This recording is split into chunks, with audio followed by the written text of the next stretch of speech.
him today. With a round of applause, please join us in welcoming our keynote speaker, Dr. Rahul Banerjee, and our faculty coordinator, Dr. Mukesh Kalla. He is HOD CSE ICFAI Tech and a member of Conference Advisory Committee. I now invite Dr. Kalla to introduce our keynote speaker, Dr. Rahul Banerjee.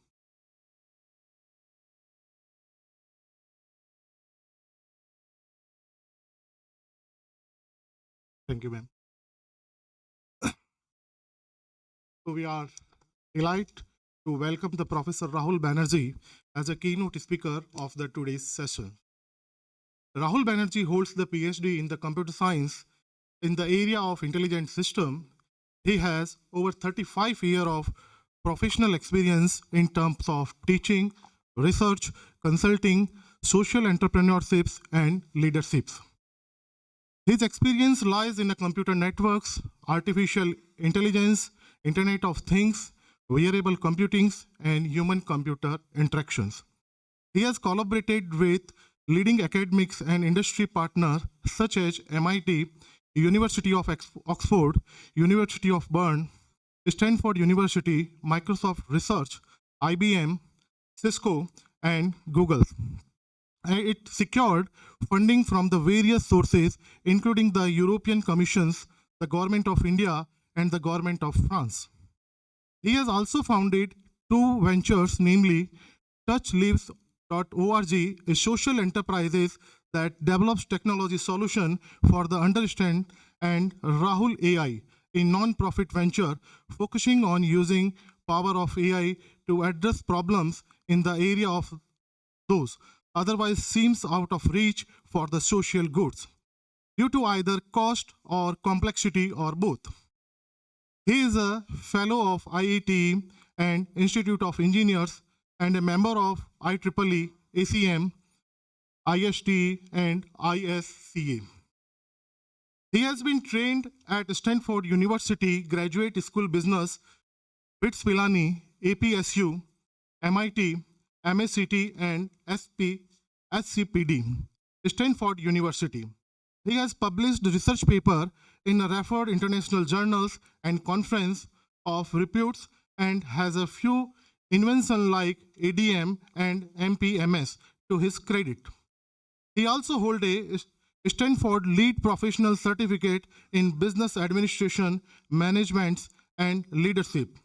He is also Chartered Engineer. He has served as a board member, Board of Governors, has a members of governing councils of two institutes of higher learning and has been on the panel of advisors of sustainable technology startups.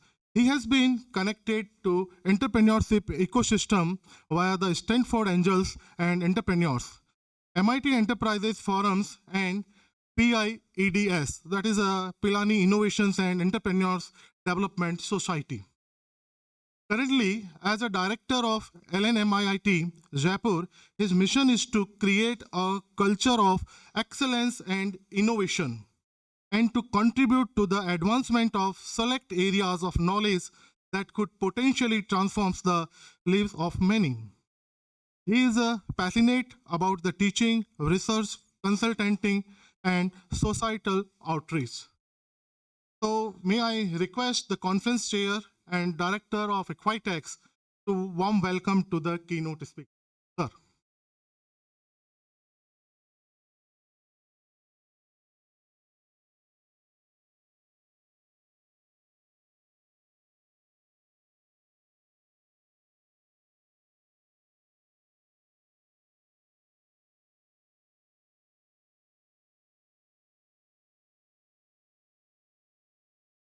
Thank you, sir.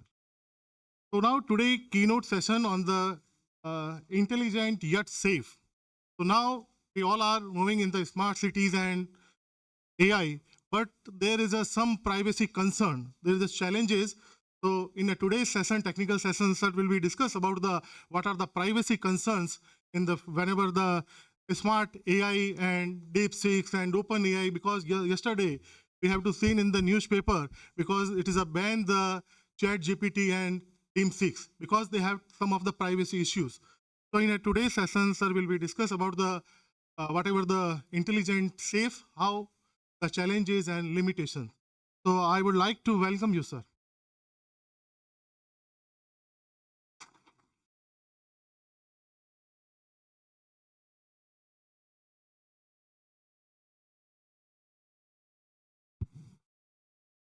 Very good morning, and thank you so much for having me here.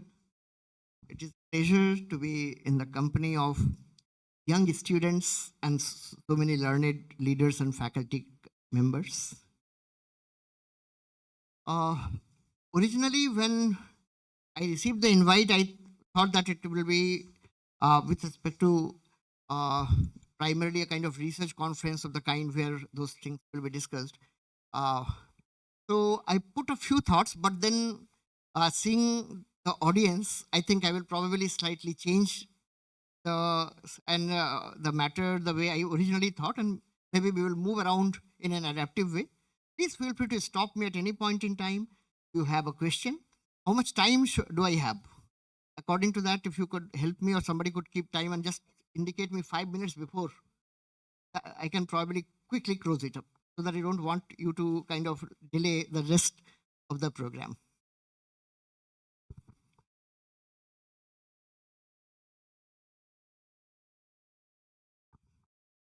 So I will keep it informal. I think that's fair, fine with you. All right. So what you see here is that I saw that conference's name was International Conference on Futuristic Aspect of that. So I thought that maybe the title slide could begin talking about something that we all understand is an area, fairly common thing that we do, but how it is likely to shape in the time to come. What are the challenges, both research challenges and otherwise? What are the psychological challenges that we do have? And are there certain ways in which we could benefit from all of these if we are appropriately educated? And if time permits, the second example I will take from yet another area. So there are just two examples depending upon the time that I may have. We will pick or leave something.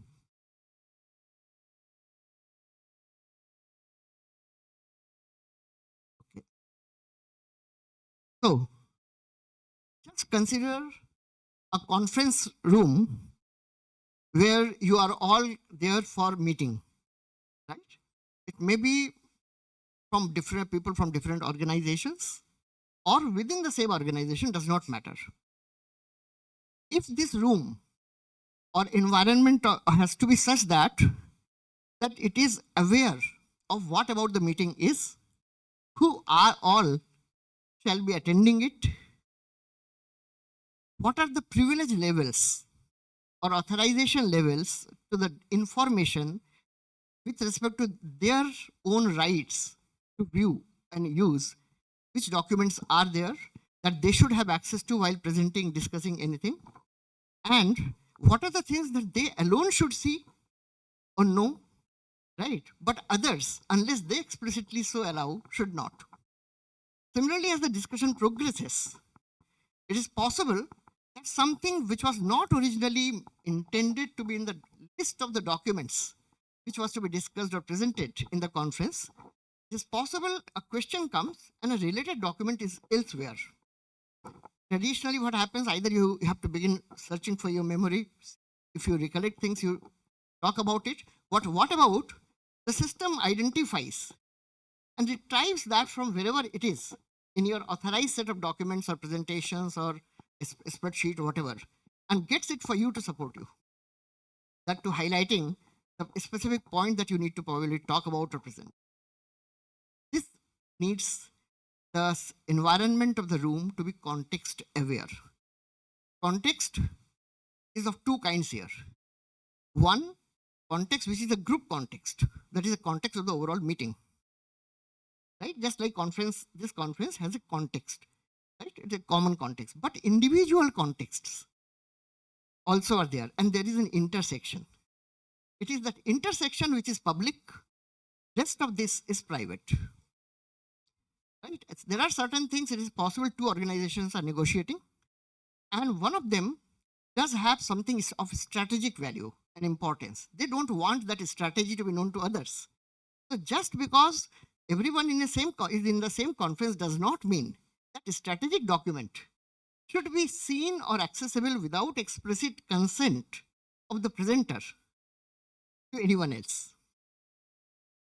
Obviously, what it means is that apart from the common presentation device and anything being presented on a say, shared screen or multiple screens, any devices that the persons may have using the bring your own device concept, BYOD as it is called, your respective devices are synchronized with the relevant context and content.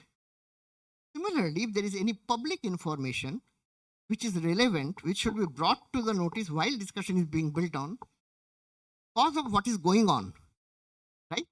The system should be able to support the speaker or anybody who wants to argue against it about the things that he or she has to talk about or would like to talk about. Choice is, of course, of the human being. What does it mean? So, one thing is very clear. It has visual context. It has non-visual context.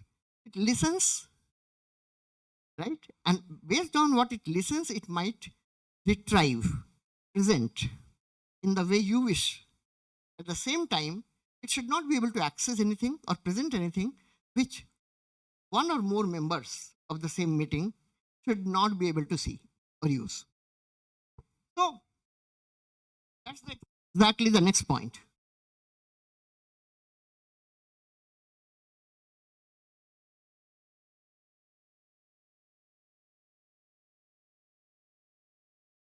We'll wait.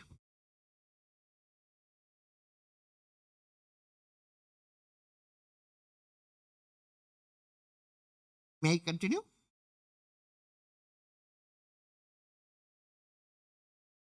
So what shall it take to make it happen? First and foremost, it needs to know if you play one role or more than one role.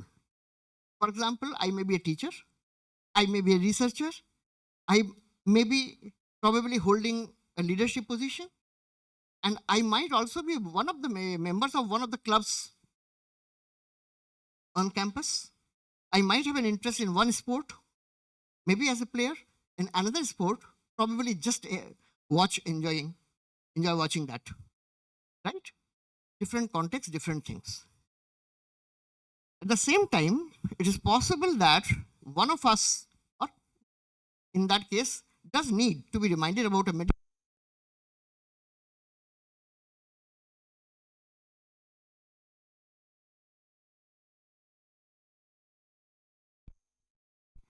So that means a medicine reminder also comes into place without letting others know that you probably are being reminded, right? It is possible that you receive a call which the system should be able to find in the meantime whether it is important for you to take or whether it should simply send a voicemail or an answering text automatically on your behalf to someone else, or whether it is from somebody in some context which must be picked up. And if so, it's not reaching. All right. Is it okay? If you are not able to hear me, please raise your hand. Not a problem. So what the simple point is, if we are 20 people in a conference, we will have 20 some personalized information which is supposed to be to me, right? And even if I own a device and authorize it to have and store and that information, not to be shared with anybody, then I may have certain other kinds of information which is shared between of my say 4 deans department. We talk together as a part of the company whom we are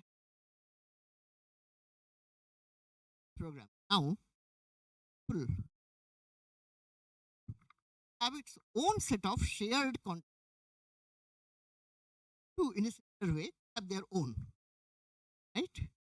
Plus common context is that we know, that agenda points and things which are shared for everyone to see, these are not confidential, but rest of the things are confidential. So what is private? I like someone, I adore someone, I hate someone, I trust someone. It's something private to me, right? But if I set a question paper, which is probably to be shared 3 days later in a particular classroom for a set of students, that is not private, it is confidential. Confidentiality is necessarily an agreement.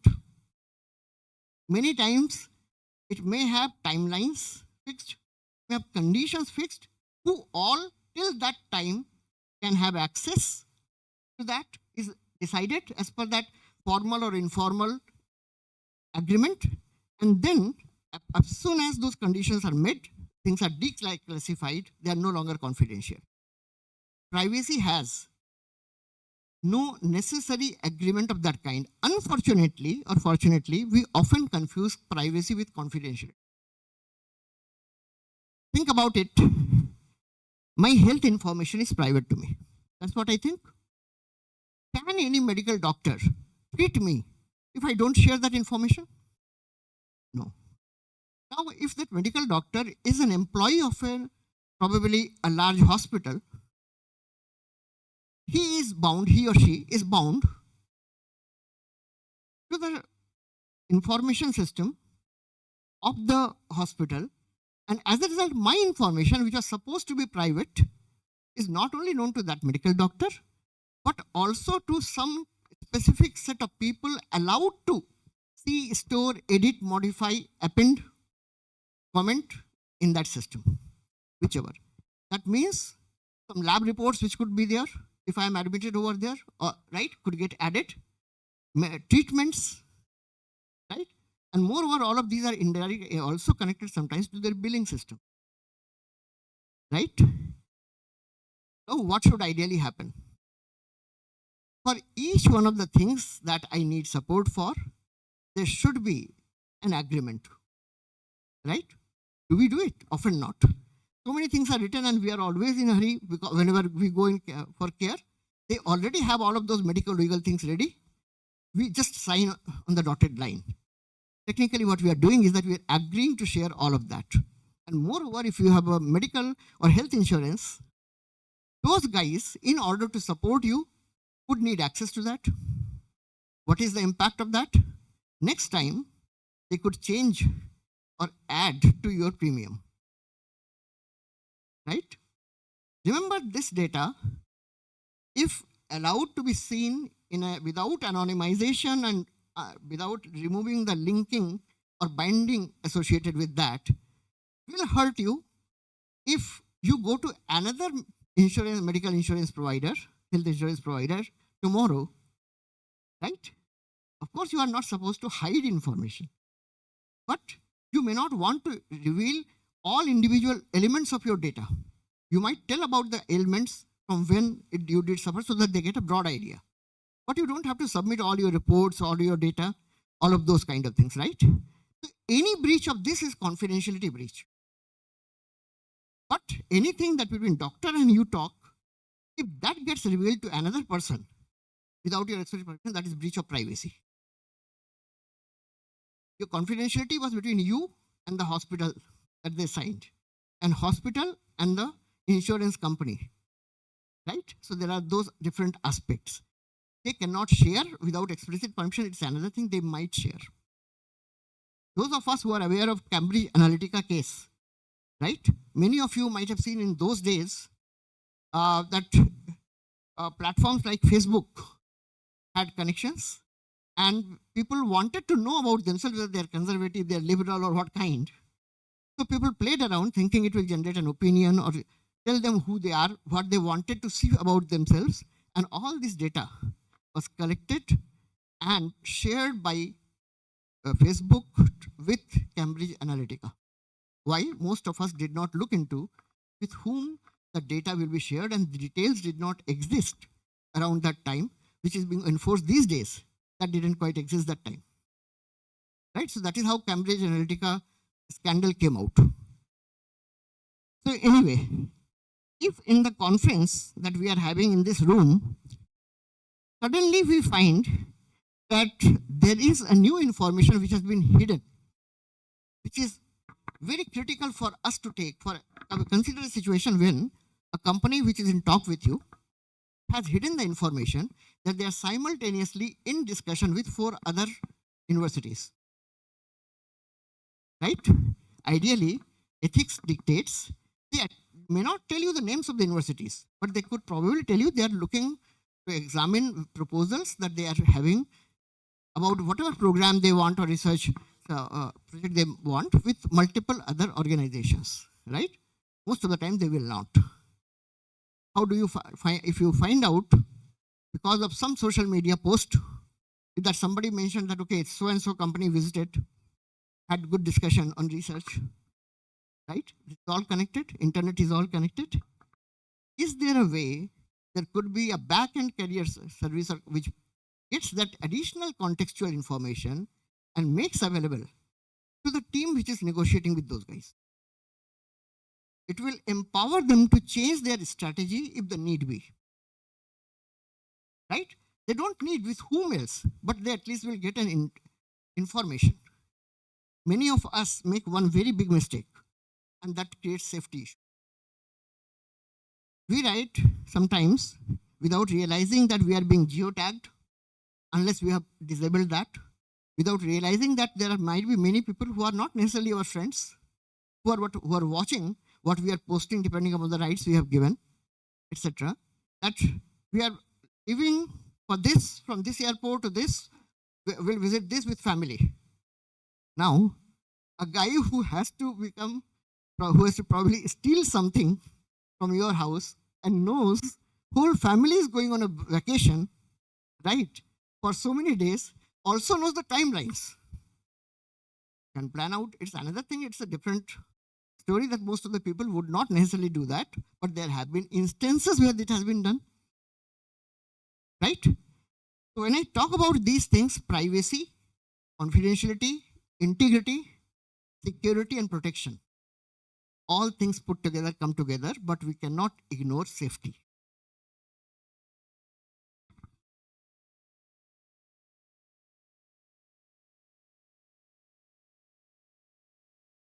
So I talked about challenges and issues involved, but question is, are we prepared? And what are the implications to understand them? And are we ready to handle them such that mitigation happens of whatever concern we have?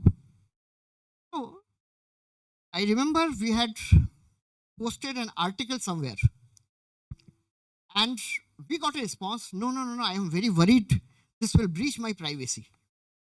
Right? Very valid concern. I just exchange information that, okay, what do you mean? What are the things that you think will be kind of creating a problem for you? No. I want to see the body language of a person. Also, not just the information about the privacy. Yes, privacy is my concern. But even in a real physical meeting, I get to see how a person is looking at, how his body language is. And that also helps me in choice of language, tone, pitch. Everything conveys something which is not explicitly told. And I make a decision based on that.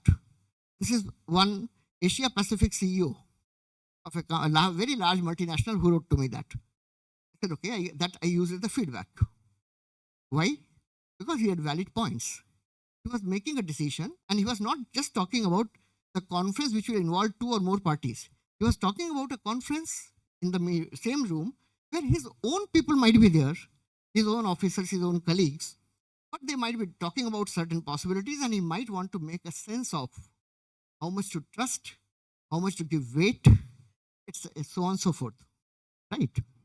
We know that in any meeting, if you send the complete documents to people, and students would readily understand that if a teacher sends usually any additional course material to them and says, expects them before the next class that they have read it and come, a very small percentage of students actually do read that.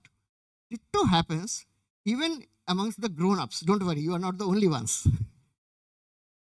before a meeting, we send detailed set of documents to people. Even if you give them 15 days time to read, a good percentage of people do not read. What happens as a result? They begin asking questions which have been already answered in the document because they have not read it. Right? It delays the meeting time because you will not shut a person up, right? Or saying him impolitely, you haven't read it. But it helps anybody, whosoever he says, the person who is defending or explaining, if he or she says direct citation of that, you could very politely say, would you mind taking a look at 4.2 on page number this? The document is with you. The person will be forced to take a look, right? And some of the things would probably slow down in terms of the undue questions which come. At the same time, if the person has a point, he has read it or she has read it or even not read but making a valid point, right? How the system can help. I'm coming to technology a little later. I'm knowingly starting with the concerns that we may have. What do you think, students?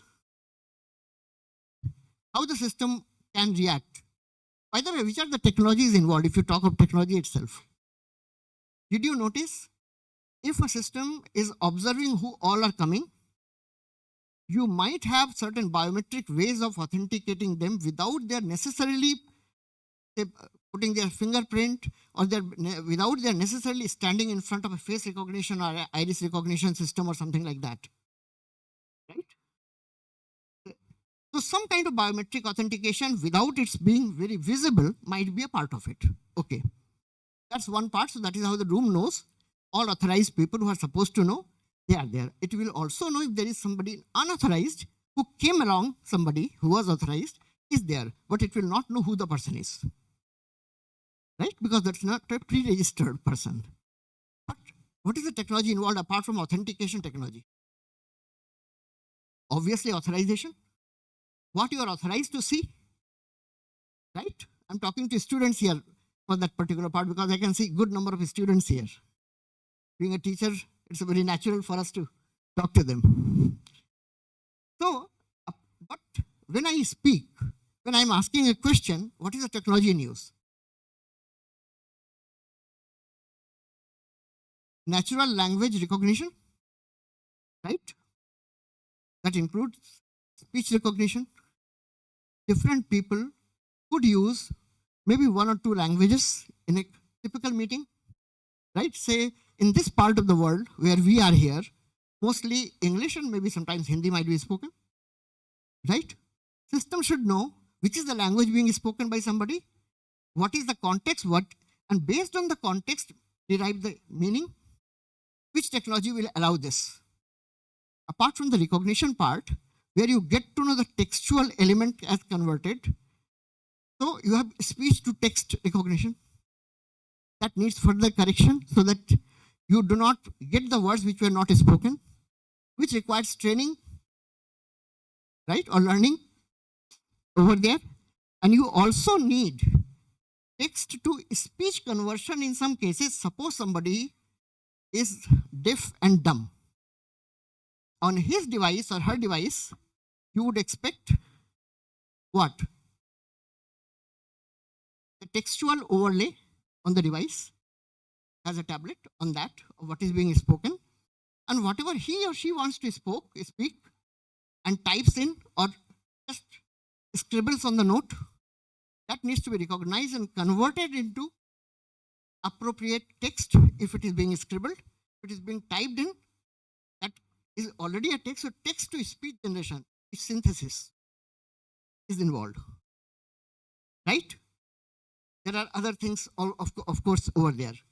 And those of you who know, I am sure because of being ICFAI Tech, you would know that voice XML is one of the technologies that has been for a very, very long time, which helps you in this.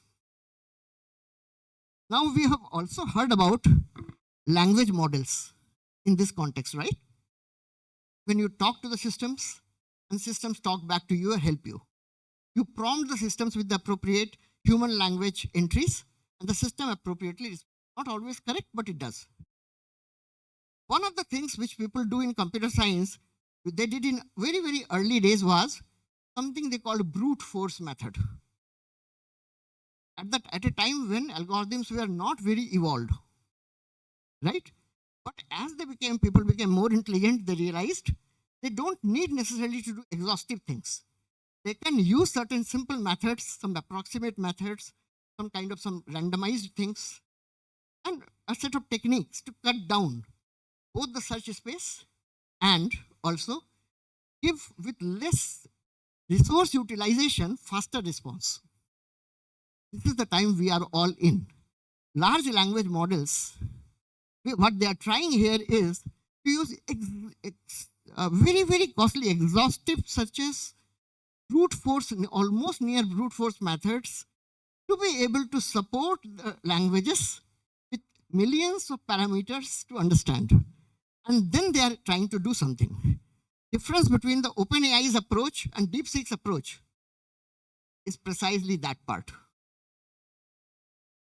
Forget the media hype. Simple things first.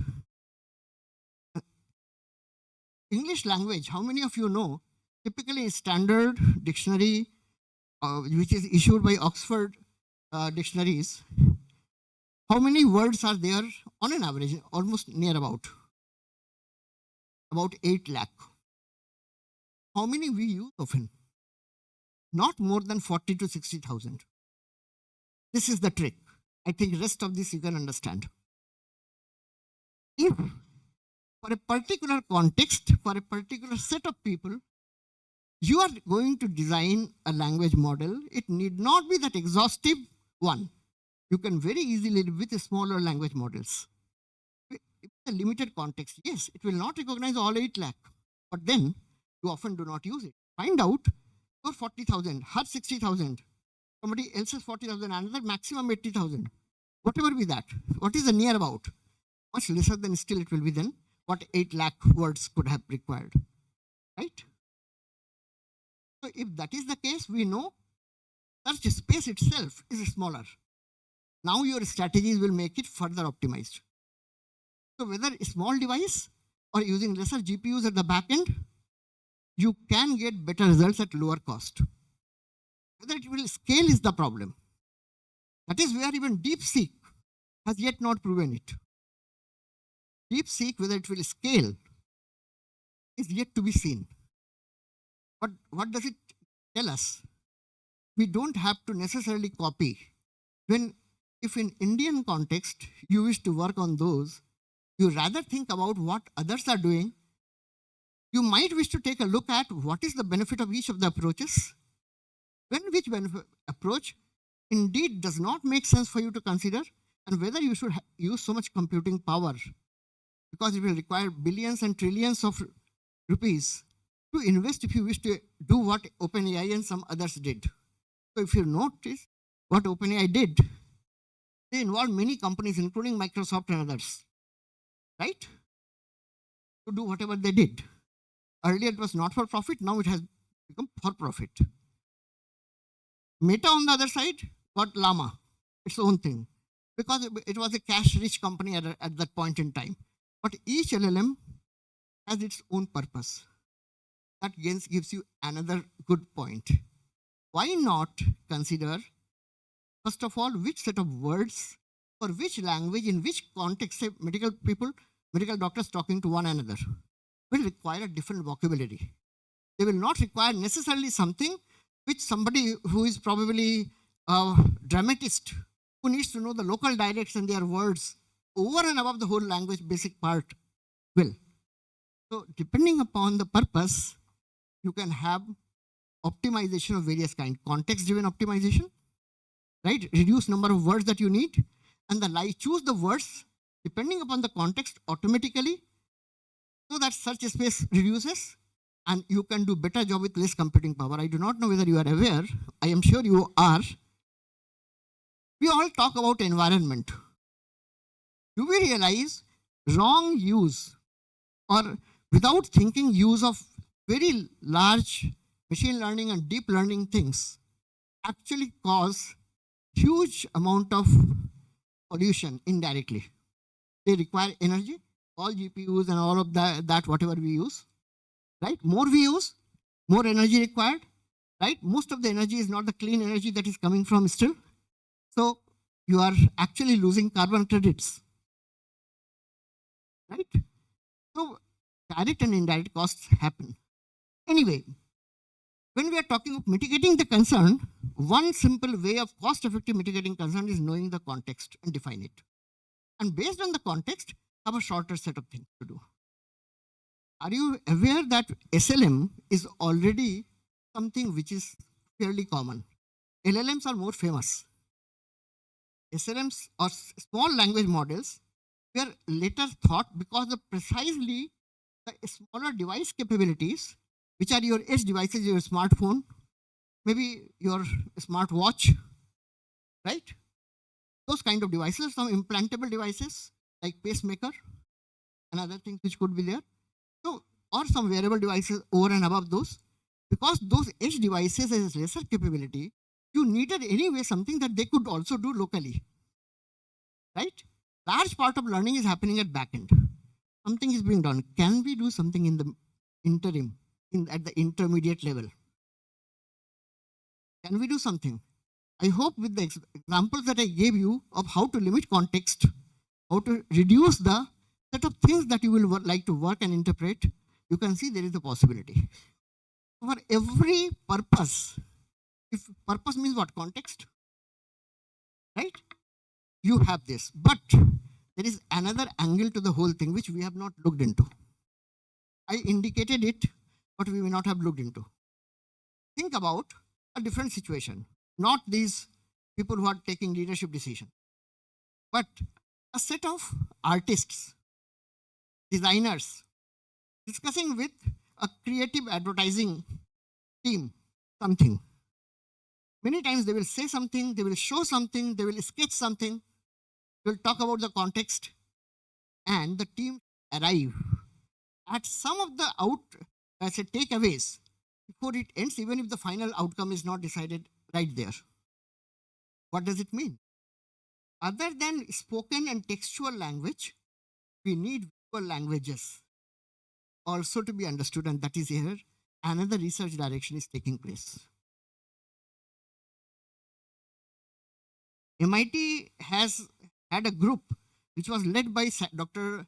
Sandeep, who has just moved to Stanford in their HCI group. They call it connection science. If you search the internet for MIT connection science, you will see a beautiful set of work that they have done at MIT Media Lab under that. There are quite a few papers and other things. I think we talked about this, whether you need privacy or confidentiality. The answer is you need both. In a real life system that is context aware. And why context aware? Because you want customization. Remember in the old days, when many of you may not have been born, but some of us were there. So when internet browsers became initially popular, there was something called cookies. You still use them, by the way. What are cookies? Nothing but small plain text files. Nothing encrypted, nothing. No big deal. That is stored right in your system, in a subdirectory, accessible to the application or user agent or browser, whichever be that point, for their access. Why? They just help you to see customized thing so that you don't have to tell the system once again that these are the things you did, these are the things you liked. They're all stored locally without burdening the server at the back end. Right? So the moment you agreed to cookies, you compromised your privacy of usage. Because you preferred customized, you meant for you, therefore you chose to share that. And the moment you did that, is now confidentiality. Acceptance and agreement, though not so explicitly told, between the developer, the system, and you, the user. If any cookie goes to any server other than the server where it is connected from, called origin server, it is considered a safety risk or security risk, depending upon whatever terminology you use, right? So we never allow third-party cookies, number one. We never allow cookies which will be originating from one server but will be sent to another server, right? So on and so forth. So both can go together. When we do need to focus depends upon what we do. That's it. How many of us read end user license agreements? Very few. So far in my entire career, I have never read the whole thing. It is so long and meant not to be read, just the way legal guys or insurance guys do. How much time? Okay, I will just take the second example and close it. Because we are talking about what the future will hold. I am going to start with some thoughts, but also show what already is done. And then where we are moving. I mean, I take particular example in case. This is what we are working at right now. A small research group that I am leading along with certain small groups of people around the world. We are working on this particular thing. It is in early stage, so I wouldn't make big claims. So this is a trustworthy hybrid intelligence system for sports. Variety of things, for coaching, for training of other kinds, for rehabilitation if you get a kind of hurt, right? Or you get operated for some sports related injuries. So post-injury rehabilitation and biomechanics inputs for correcting some of the things or your postures, all of these are included. So I will not talk more about this, but I will rather take you to this. This exists.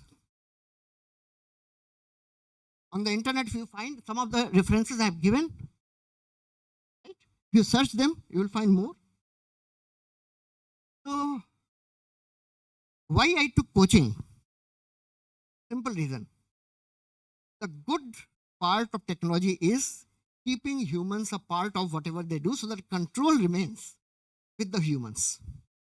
Ethics you can enforce, right? Anything which can do something can do good and bad things. If you put human in loop, you have better ways to do. So quite a few things of intelligence can still not be replicated that humans do with the machines. They are still far away. So all coaches are human beings, right? But these coaches could be assisted by some of these data. Think about a runner, right? Marathon runner, for example, vis-a-vis somebody who will have a sprint for 400 meters, right? Techniques required, methods, stamina, duration, right? Postures, fitness level, all will vary, right? So coaches know that, and when they are training people, some people have natural talent, but still they are coached so that improves. So this is to support coaches, support those who counsel, because sometimes you prepare very hard, do very well, right? But you fail. Suddenly your spirits could go down. The mental and physical health of a sports person is as important as anything else, right? So both aspects being covered over here. So the data comes through multiple embedded sensors which you may not necessarily see here. But I will show you, one of the slides will even show that.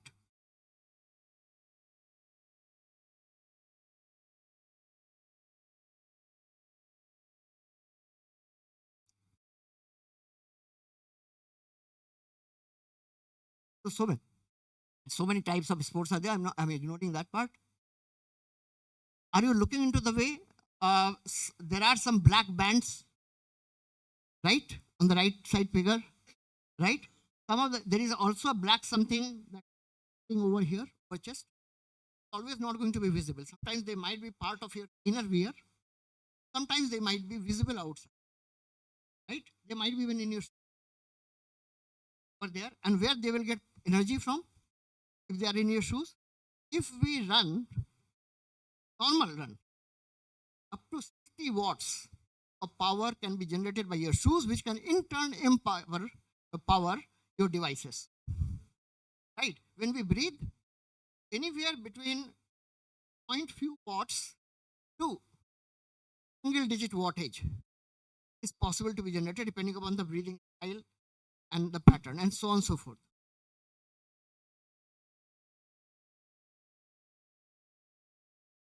This we all know. I will not talk about it because 10 minutes is this. I believe this will give you an idea. These all exist today, right? And Sensoria, if you see, is one of the sports technology companies which already has quite a few of these products in use. And by the way, most of these things we can create in our labs. First, on the breadboard level, you can create, test, simulate, and see whether it is correct. And then you can get the miniaturized versions in place. I think many of you might have heard about smart dust. No. This project is now dead. Search sometime. These are all small particles which were used by University of California at Berkeley researchers for spraying through a spray gun. So inexpensive. What they had? A small computational capability, a small sensing capability, a little bit of wireless communication capability, and at least enough power for surviving for the duration for which they were meant. What was the purpose? Sensing multiple things, including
For taking screenshot, for example, sometimes you press certain buttons. What I did in my phone, I simply configured tap. I do backward tap and because it is easier for me to do that. Right. These are all things you can all play around and do. They exist. Anything else, sir? Yes, please.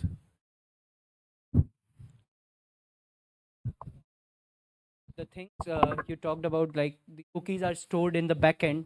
Not backend. No, sorry. Cookies by default are in your system, but when you connect to that service, it gets sent to a server. Yeah. No, I'm asking about the systems like in the middleman, in the middle things, which is in the router. The things are stored in the router. No. Let me correct you. Router is a network interconnection device. Yeah. Two different types of networks can be interconnected by a layer 3 device typically, which is called a router. Right? Routers do not store person-specific information, but router have the ability to scan any non-encrypted text which is as part of the payload of any message. Right? Whether it does it or not, whether it needs to do that or not, is a different matter, because no router in the world would have enough storage to store everything that passes through it. What if suppose it is a US agency of intelligence or Indian agency of intelligence? What they might do, they might configure a few of those network devices, whether routers or layer 3 switches or multi-layer switches, kind of, or bridges, to store certain things by passing them selected types of patterns to other server, other physical storage area network or something, where from they could do it for any retrieval, backend analysis, pattern analysis, whether terrorists are communicating, kind of things. Right? Routers will not by default store them. Sir, my question is that if we use the Tor browser, which is generally used like a privacy, it's good for privacy. Then if we are saying that everything is being stored, then how the Tor is safe? Tor is not safe. By the way, let me make it one thing very, very clear. There is nothing known as absolute security. The moment you share over network or even with a human person being, you tell your friend, ये मैं तुझे बता रहा हूँ, तू मुझे किसी और को नहीं बताना. Now there is a 50% probability that that person might share a part of it, saying the same thing, that I am trusting you, so I am telling you, you don't tell to anybody. So devices are again controlled by human beings. I can program them. Anything that passes over network, right, is not having a guarantee of 100% security, number one. Number two, no algorithm which cannot be broken by there is a security agency, you might all know, CERT, CERT in US. And in India, it is called CERT in Government of India's organization. Whatever CERT cannot break, right, that encryption algorithm is not allowed by anything which is hosted on US servers. So they already can, even if you think it is secure, anything that they think hurts state interest of United States, they can. Similarly, there could be other countries where certain things are there, and they might have their own analysis capability, ability to analyze and decrypt an encrypted thing comes under what is called as cryptanalysis, largely mathematical thing.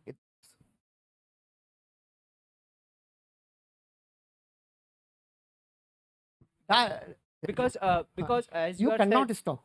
In network, internet has no delete button. Even if you by mistake posted something and then deleted, in some place, in some cache, it would be stored. Right? So dark web is what here? Primarily the same internet being used in a specific way, right? And you have variants of Linux, as you know, which kids play around with, right? Right? So dark web is just a perception or a way a set of people do use web, sometimes for bad purposes, and not everybody does it for bad purposes. There are some people who are actually paid by the companies and governments to keep a watch. Governments stop selectively things, what hurts them. And sometimes some very bright ideas come from those who are watching the negative doers, because then you can circumvent some of the attempts by them. Right? So dark web, I will never recommend you to play around unless you are very educated and careful, right? And never from your institute's network, right? But it has a purpose, and it is still something that can be controlled to a large extent. And you don't dark web to do quite a few bad things, right? Normal wave is good enough, right? Please. Good morning, sir. Good morning. So, question and query, your present itself is the solution of almost all the queries. So now I request the house or the audience, let me join and give the standing ovation and the applause to Rahul Banerjee. And one more thing I want to say.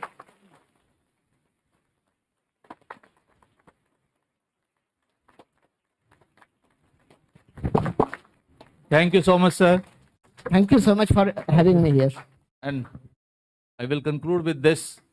Dr. Rahul Banerjee, naam hi kafi hai. Thank you so much, sir. Thank you so much. Thank you, sir. I would like to invite Dr. Rana Mukherjee, Associate Professor, ICFAI Tech, to felicitate our keynote speaker, Dr. Rahul Banerjee, with certificate.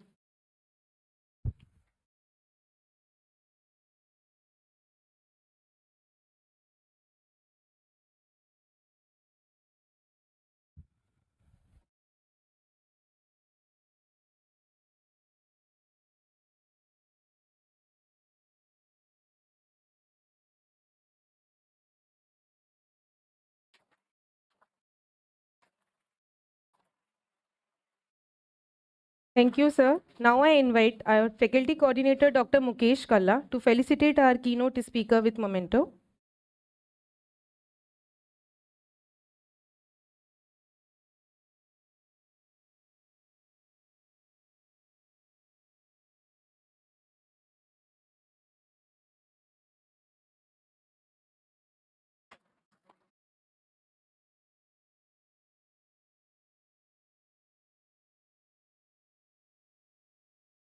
Thanks, sir, for your insightful and thought-provoking speech.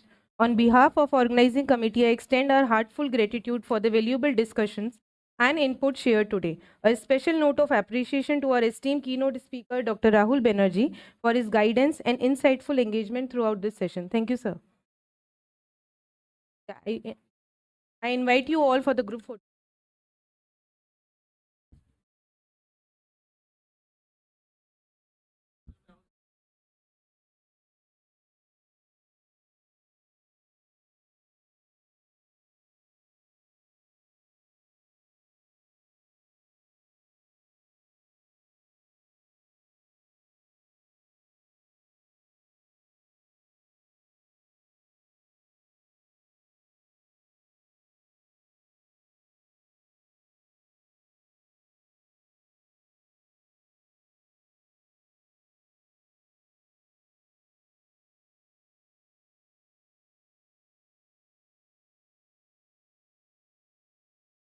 Ladies and gentlemen, now we break for the high tea.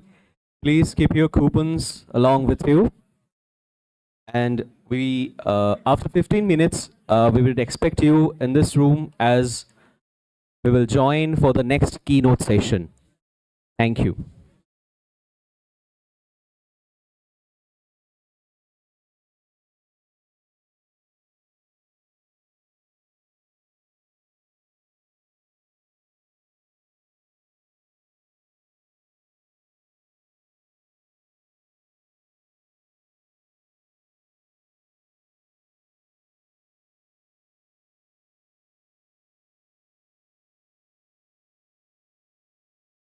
All student volunteers kindly stay inside the room, please.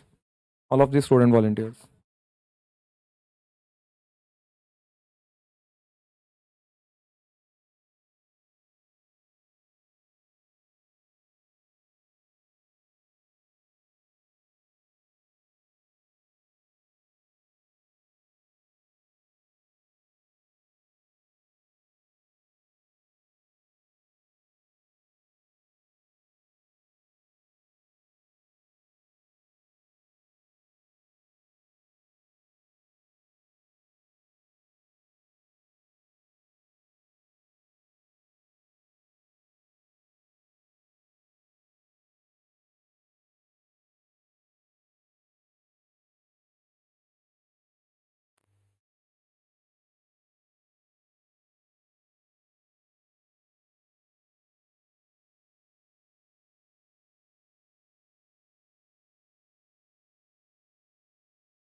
All of the student volunteers, please.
Hello.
I hereby request all the members to gather inside the hall.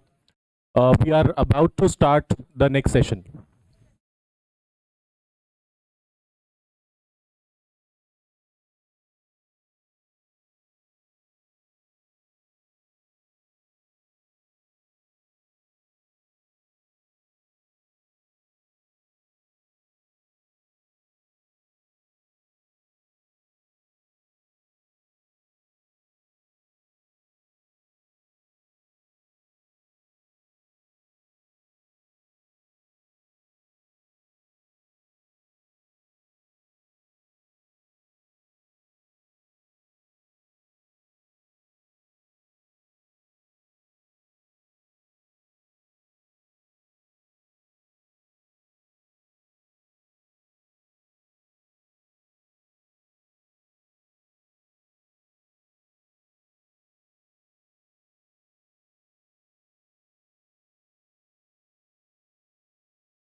I request all the members again to please gather inside the hall as we are about to begin the next session.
Good afternoon, everyone. To continue the enigma and the pleasure of listening to the stalwarts of their own domain, it is an honor and privilege to welcome you all to this insightful session. We are gathered here today to explore new horizons in futuristic technology, guided by distinguished experts in the field. I extend a warm welcome to our esteemed guests, faculty members, scholars, and students.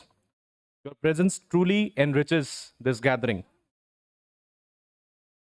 To preside over this session, we are honored to have with us Dr. Ain Alchi, Assistant Professor at National Forensic Sciences University, Gandhinagar. Dr. Alchi specializes in forensic chemistry and toxicology, with a research focus on detection techniques of forensic evidence using green chemistry. She has contributed significantly to her field, having published over 5 book chapters, a book, and several research papers in reputed international journals. She has also presented her work at numerous international conferences. Dr. Alchi is passionate about advancing forensic science and looks forward to contributing to ICFAI SE 2025 as a session chair, engaging with the global scientific community. It is our privilege to have you with us, ma'am. I now invite you to introduce and welcome our distinguished speaker for this session.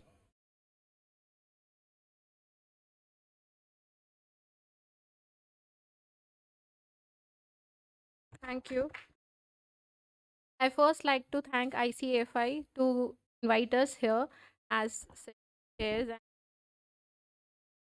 I have seen all of them are working very hard. So please give a big round of applause to the whole team of ICFI University. I'd like to introduce Dr. Balakrishna Madodi. Dr. Madodi currently serves as an associate professor in Department of Civil Engineering at the Manipal Institute of Technology, Manipal, India. With the remarkable career spanning over 24 years, he is highly regarded expert in the fields of geomorphology, engineering, geology, solid waste management, environmental impact assessment, geographic information systems, remote sensing, and environmental sciences. Beyond academia, Dr. Madodi is deeply committed to environmental activism, playing an active role in conservation initiatives and community service. He has been an integral part of organizations such as Interact, Rotaract, Rotary International, and geological societies, reflecting his passion for societal development. Dr. Madodi has held leadership roles within Rotary International and serving as Assistant Governor and District Secretary, demonstrating his strong organizational and leadership skills. His contributions have earned him numerous prestigious awards, including the Aryabhatta International Award, UTP Zilla Kannada Rajyotsav Award, Rotary Vocational Award, Atal Achievement Award, Indian Education Award, and Payasanvi Award. With his expertise in environment sciences and policy making, Dr. Madodi plays a key role in various Karnataka government connected organizations, shaping initiatives for societal betterment. We are truly honored to have him with us today. Please join me in welcoming Dr. Balakrishna Madodi.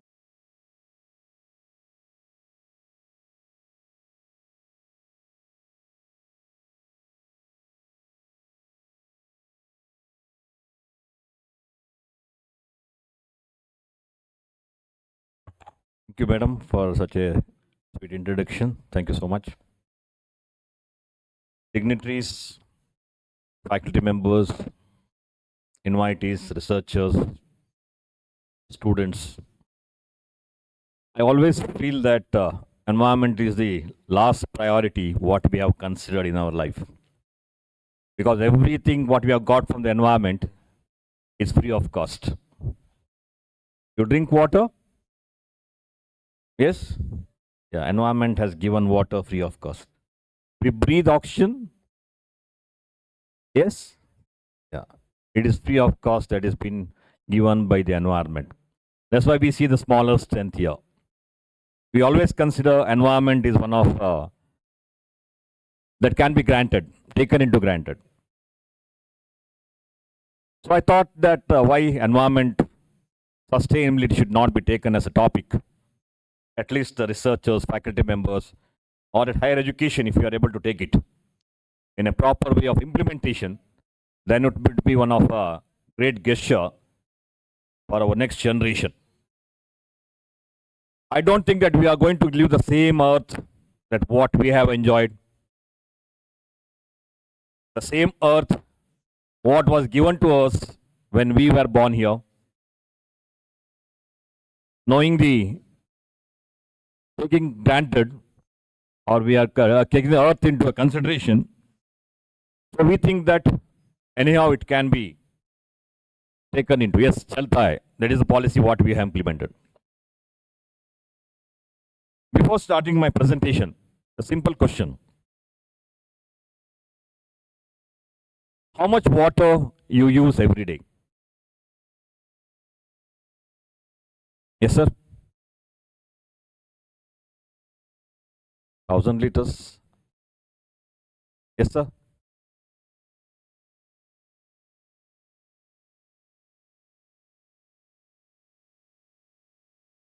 $200 liters. Sir, please. Yeah, you say yourself. Yes. Very good. A normal man should use more than 80 liters and less than 120 liters per day. I think 1000 liter, that's what we have taken water as a consideration. It is free of cost for us. Unless we bring an awareness in the education sector as education level. So we all are teachers, we all are representing researchers in the different factors. I appreciate Nitesh Naik who presented on the SDGs goal. Probably that will be linked on my presentation also. So I hold a post in the Government of India. I'm one of the member of the Environment Impact Assessment Committee, so which will be sanctioning the projects of more than 20,000 square feet on the land. It may be any project that is on the land, and any project which has a cost of 2 crores. Such projects comes to our committee. It's state level Environment Impact Assessment Committee. So when I was entering this committee, I was talking to a group of scientists, group of engineers at IIT Chennai, IIT Madras. The same question was asked. We had the same answer, 200, 300, 500, 800, 1000 liters. We have never taken environment as a priority. Though after the COVID pandemic, we have just thought of how auctions was on the demand or the requirement. Then only we realized that we were breathing free oxygen from this earth. Unless the water stops at our washroom or the tap that stops pouring water when you are half bath, then only we realize that the last drop of water is most important, at least for a week to survive. So we can survive without water up to 7 days, not more than 7 days. After third day, our body start exhausting. So have we implemented environment impacts that is going to happen on this earth? Have you taken into a point in a part of our life on the oxygen what we breathe? Or to make it very simple, what is my contribution for the environment I'm staying from last 18, 19, 20, 25, 30, 40, 40, 50 years? Have I contributed something?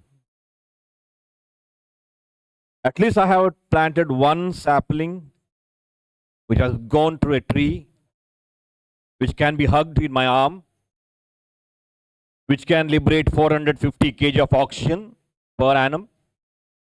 And that 450 kg of oxygen is enough for a family of 4, husband, wife, and 2 kids. If you have not taught, probably the presentation will help us to understand how we can implement the environment thoughts on the higher education sector.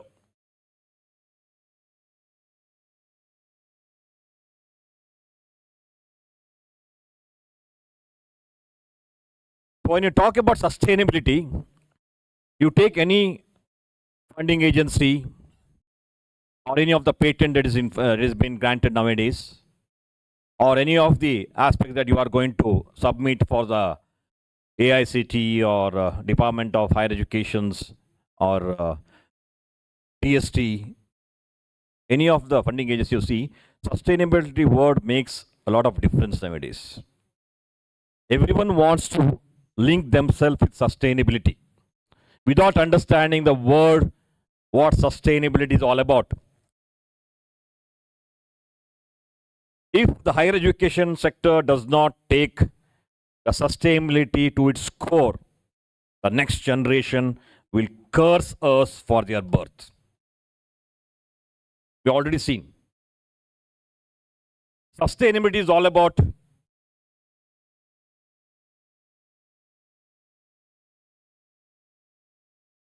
climate change. Climate change is going to happen. It has already happened. Still we are in the mode that climate change is going to happen. Climate change is going to happen. But my dear friends, climate change has already happened. The resource is getting depleted. We don't have any resource that is about 90%, 95% gradings. Now it is gone. It's already depleted. Social inequality. Is it solved? No. It is still in our front of our face. So this is all about the sustainability, what you are talking about. Whether the planet, what we are saying, the green planet, what you are going to tell. Is it a challenge for us? If it is not challenging for us, at least for the next generation, it is a very drastic challenge that they are going to face. You may see any of the climate change that you are involved with. It may be hurricane, it may be a flood, it may be a forest fire. We have seen the recent fire that has took place everywhere. Or the temperature that is going to increase in next few months. Yesterday we have crossed Ratha Saptami, and slowly the sun is going to be more brighter. So you go back to your own span of life when you were a kid or you were youngsters, or when next but just 10, 15, 20 years back. What was the temperature we had enjoyed? In my region, we have never crossed 33 degrees. I come from a coastal region, south coast west of India, and the other side to the east we have a beautiful Western Ghats stretch. We never crossed 33 degrees. Last year we crossed 43 degrees. I was very surprised to see some of the temperature display board in Delhi. They told 49.9. They never told 50 because it will create a lot of mental tension to each and every one. You will be thinking, okay, we're still in 49, we are not crossed 50. So these are the challenges that we are going to face in the coming days. Are we ready? Is it possible for us to do something? Yes. Sustainability is the only one goal that is in front of us. Sustainability is nothing but the environment, where we are staying, what we are enjoying every day, what you are seeing in and around. Economy is most important in life. Otherwise, what we are going to do, whatever we are standing here and doing everything, it does not have any meaning if the economy is not being taken into consideration. And finally, the social values. What social values? Nowadays, if you go to any home, hardly they will ask, you want water? Because it is accountable now. So we have come to such a stage where the social values, what we had carried, what our ancestors, our grandfathers, our parents taught us, we have lost it. We are going to lose it within a short span of time. If we are not able to take the 3 pillars of the sustainability in our core values, that's why we hope that the education sector will be the pioneer to take sustainability to each and every one to the grassroots.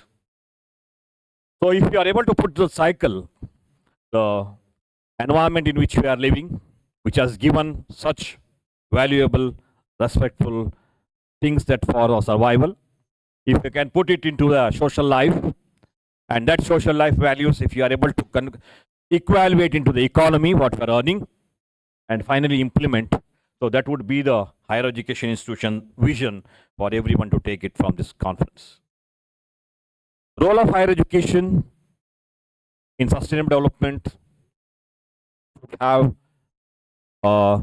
impactful awareness from the people where you are going to serve. A lot of people are involved with research. So when I was started my research in 1995, so I saw more than 500 theses with lot of dust locked in the Godrej in libraries. And when I went some of the theses, it never had anything that can be given to the community at all. The thesis did not had anything to give to the community that the community can take it further. So is our research, is our patent, He is our funding agency. Whatever we take has at least given something back to the environment where we are coming from. A big question mark in front of us. Is it possible for us to put all the theses, all the project work, at least for the environment, so that the higher education in which we are going to submit the thesis, submit the projects, will be of importance? Otherwise, the 4 or 5 years of the hardship in the thesis will be of a waste, unless if it is not imparted, if it is not transformed to the same place or the same land where we are coming from. And we will be able to lose the whole environment, the nature what it has given to us, the sustainability what you're talking into in such a platform. I see a lot of sustainable development goals, 1 to 20, now 1 to 17 goals that is bid for in some of the banners, all in some of the institutions, university will display it. We have reached 4th place, 6th place in the UN on reaching the sustainable development goals. But whether that has been converted in a form of result in the community, probably we will have to think about the planet, the people. Earth is only one planet with the people to understand. We are not explored till whether we have any similar characters in some other planets. We are not explored till. But Earth is the only one sustainable planet, green planet, where people are staying. And we are interacting among the people to people, interactions between the research to researchers, experts to expert. So is it possible to make a sustainable citizenship so that I can contribute on the various participation that I'm going to have? So is it possible for the partnership which can create peace? If I have a piece of land, I always have a conflict on my neighbor, telling that that land is mine.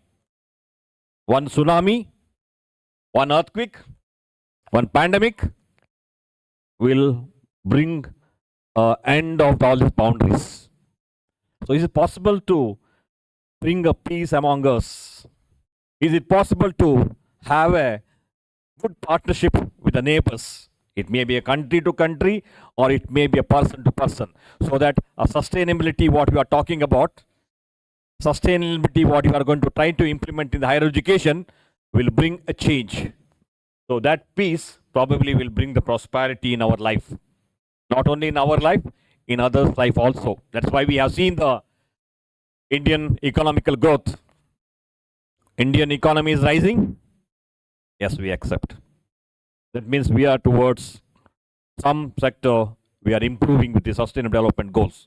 If you are able to take the economical growth of any country and see its growth, somewhere, some change that has been brought on the different resources that we have found in this country has increased our economical growth.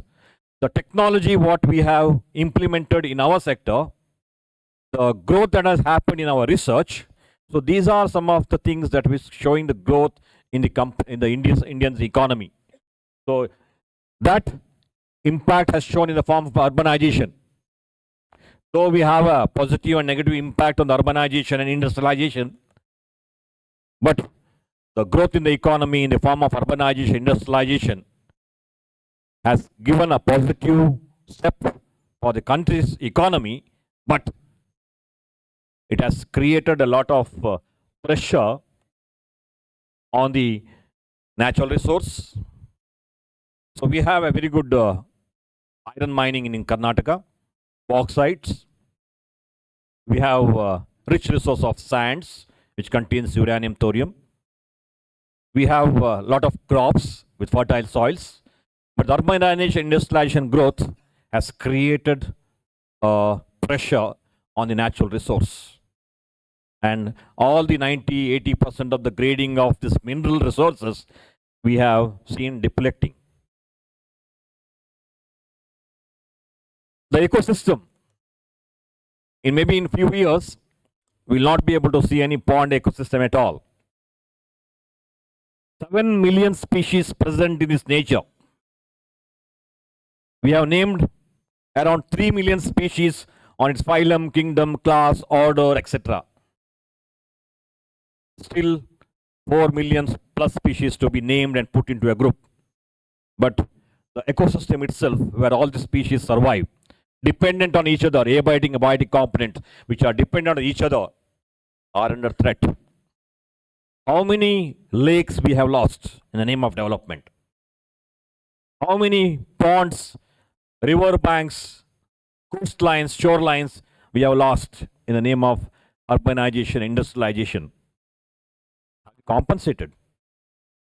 Any one species that we are going to lose will have an impact on the whole ecosystem. Maybe in the long time, when our kids will come into a citizenship, then probably the whole ecosystem might have collapsed. Is it not the responsibility of the higher education to have a balanced ecosystem?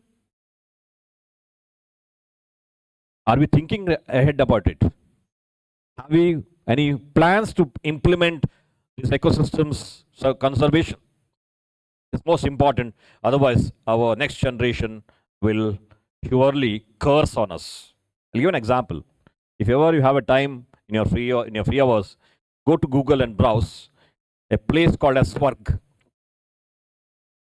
in Kasargod, Kerala. Swarg. What is Swarg? You can imagine, isn't it? Very lively place. Lot of apsaras, lords. So it is like a heaven. We tell it is like a heaven. Everyone wants to go out.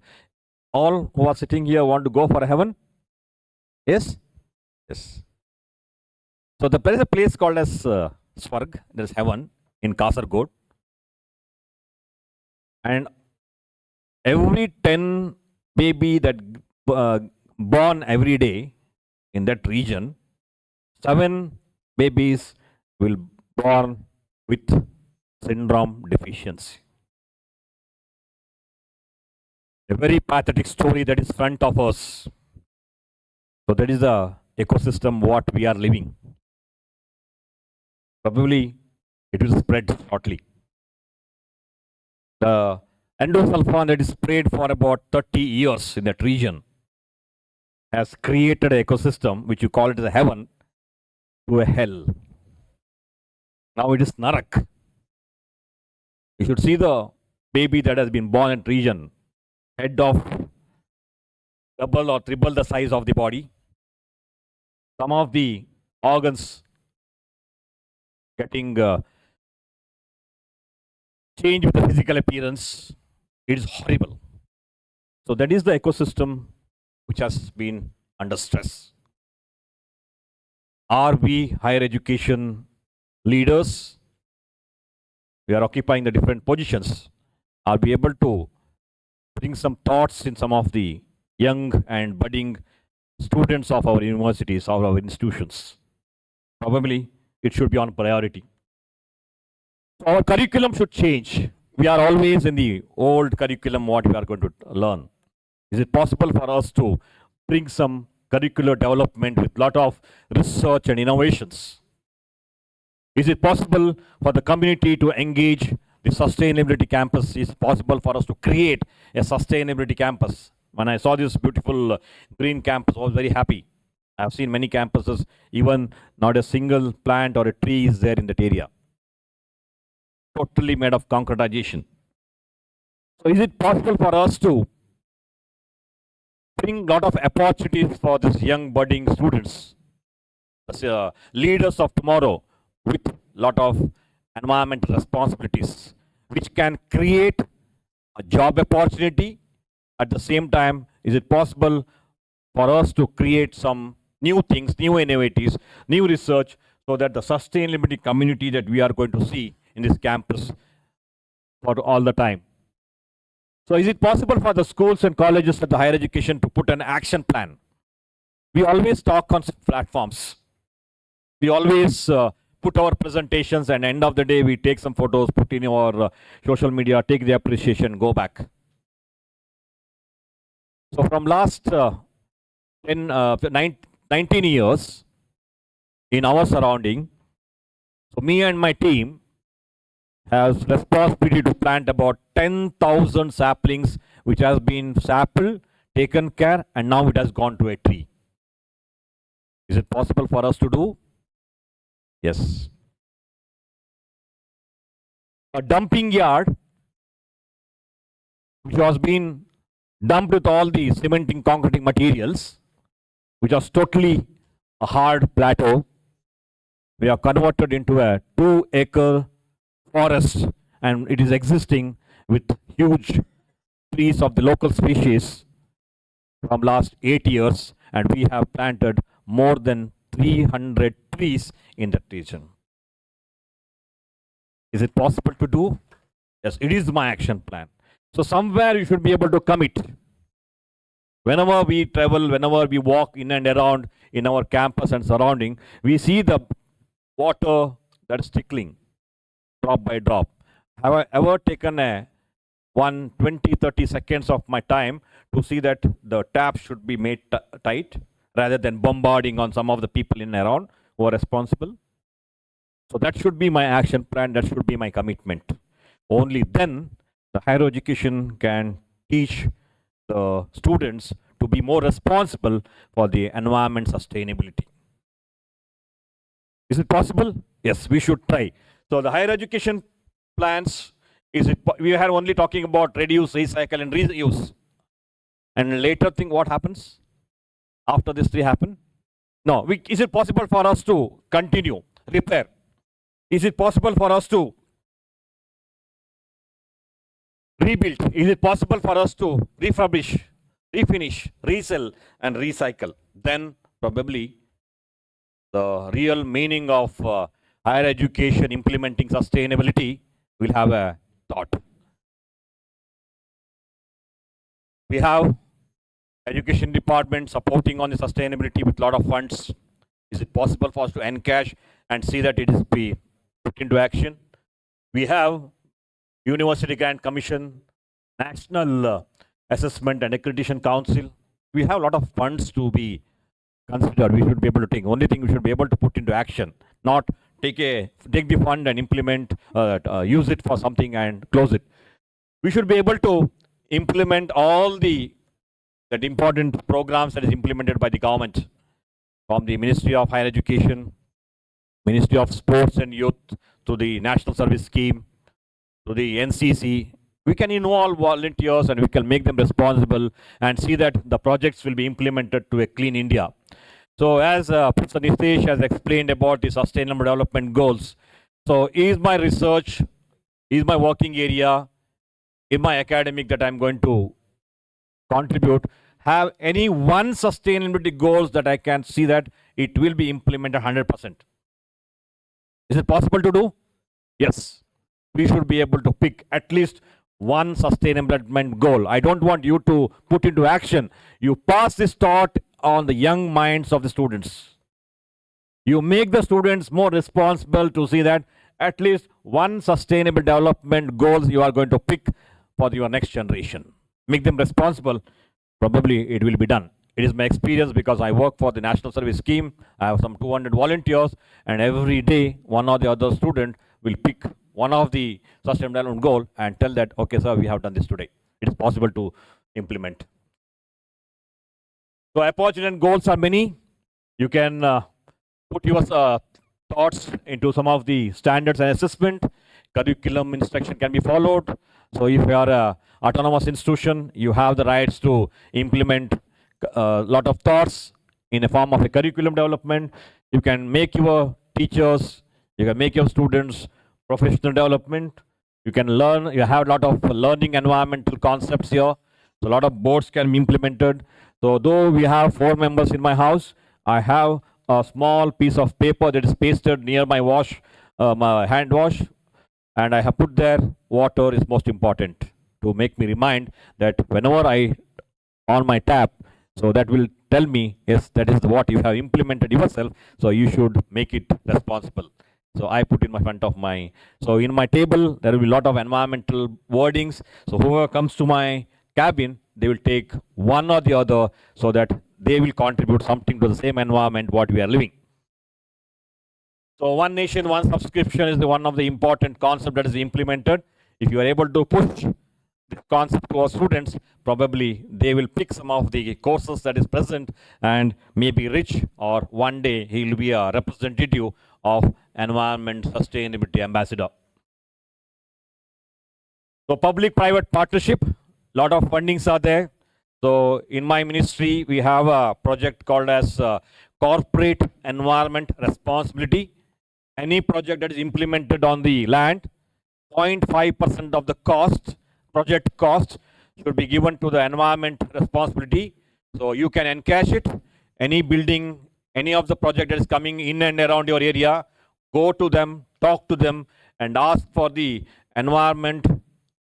corporate environment responsibility. So that fund is there. Kindly encash it and try to put some environmental responsibility through your students to the same earth where we are living. So higher education, it is a role for us to play. It's most important. So we have a lot of futuristic project that we can take it. We are all in the AI era. We are talking about the machine learning. So is it possible to revolutionize the industry? Is it possible us to use Internet of Thinkings on the various optimization of resources? Is it possible for us to monitor the real-time data? Is it possible us to quantum computing in the field of different modeling, climate predictions? Is it possible for us to contribute? The biotechnology, which is one of the enable development, the different practices, reducing the reliance of the fossil fuels. Is it possible for the higher education to implement in the young minds? The nanotechnology, I have a startup on nanotechnology. We are having a nanobubble generator, so which supplies abundant of oxygen that is generated from this machine, and it is given to the sewage or the wastewater where the segregation is very high, and sewage convert into a tertiary water, the process is very fast. So we can able to use some of the sustainable goal for the renewable energy. Sustainable development cities is most important for us because we are building vertical buildings, higher-rise buildings. Green building is most important. Clean water and sanitation is one of the important projects that we should be able to take it at the higher education level. Maybe this conference should make appeal for all the participants or the presenters to see that clean water will not be compromised, because we want clean water for the next future generation also. So responsible consumption product without throwing, littering here and there. So the circular economy is most important. Other economy, if there is no economy, you will not be able to survive. So sustainable materials we should be able to work on. There should be a lot of research in the area where we can use bioplastics, where you can use the nanomaterials, so the environment impact can be reduced. So the green infrastructure, as a civil engineer, we promote green infrastructure. You also should see that the light and the air that enters your home, your infrastructures should be very clear. So carbon capture, utilization, maybe you can put in your students' mind who want to go with the industrialization, who want to go with some of the startups to work on this area. And finally, education and awareness is most important. I present more than 40+ talks in school levels, college levels, because they are the one who can be able to take it positively, learn some positively, make some emotional touch. So recently we planted about 150 plants, connected to 150 students in the morning, 150 students in the evening, and morning and evening, each and every student will put one bottle of water for that plant that is associated with them. So maybe in next 10 years, if that 150 plants, at least 100 plants converted to tree, that would be one of the wonderful contribution from our side through the students group. So last slide for you. So by embracing these future aspects in science and engineering, we can accelerate progress towards sustainable development, ensuring a better future, not only for us, for all. Thank you so much. So kindly go through this video. So 2023, what we have seen, maybe 3023, we may not be there, but we can imagine with AI, with ML, with all quantum computing, how the world will be there. So if you are going to still imagine what would be 123, the Earth, you'll get a good picture. Kindly go through this video. So thanks for the opportunity. I thank the ICFAI University for organizing such a wonderful international conference. Thanks to Professor Nitesh Naik for giving an opportunity to come and present here. So kindly take my word, whatever the world, whatever the planet, what we have enjoyed, it is the right of each and everyone to live back for next generation also. Thank you. Any questions? So maybe during lunchtime we'll be available for your questions. Thank you.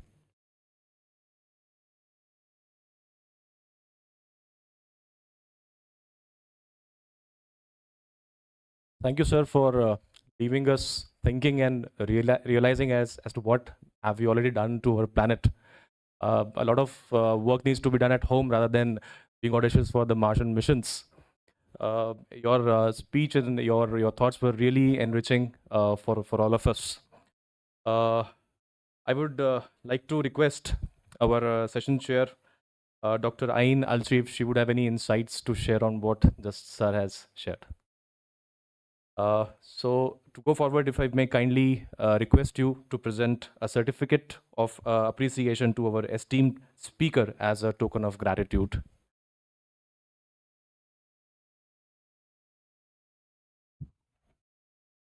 I request all the members to please put hand together to honor our distinguished speaker.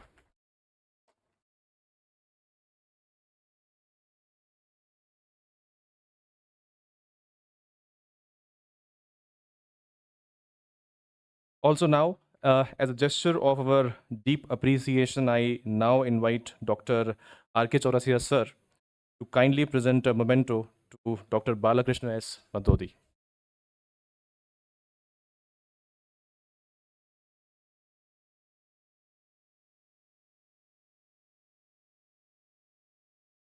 Thank you, sir.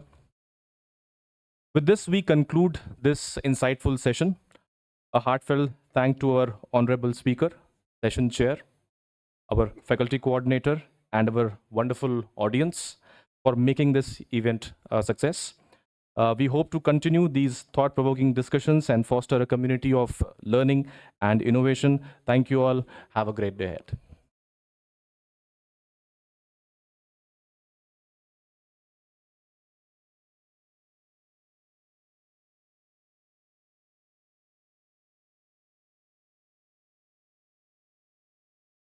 Before we begin, just let us extend a warm welcome to our esteemed session chair, Professor Shweta V.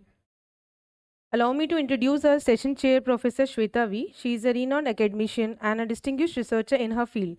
She is in Manipal Academy of Higher Education. We are honored to have her with us today to moderate this session.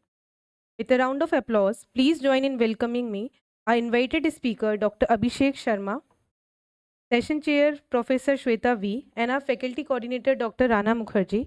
Dr. Rana Mukherjee is an Assistant Professor in ICFAI Tech and a member of Conference Advisory Committee. With great respect, I now invite Session Chair, Professor Shweta V, to take the stage and introduce to our speaker, Dr. Abhishek Sharma.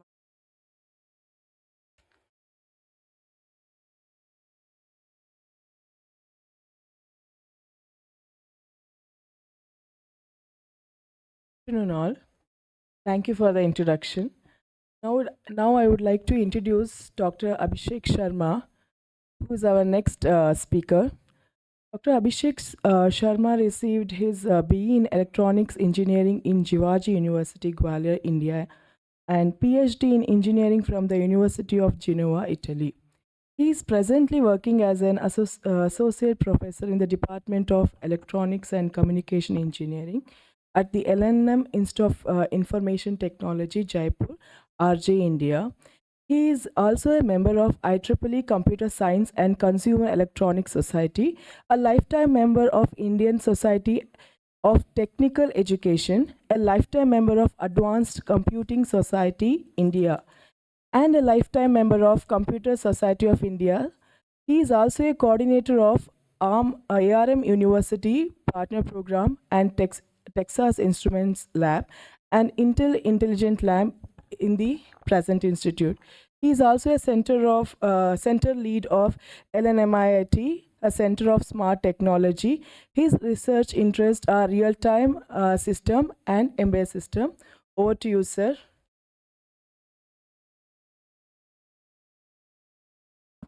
Hello. Thank you very much, everybody.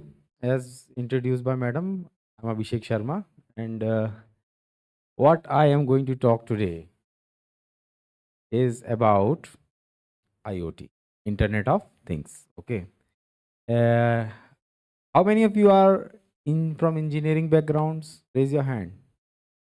How many of you are non-engineering with non-engineering backgrounds? Cool.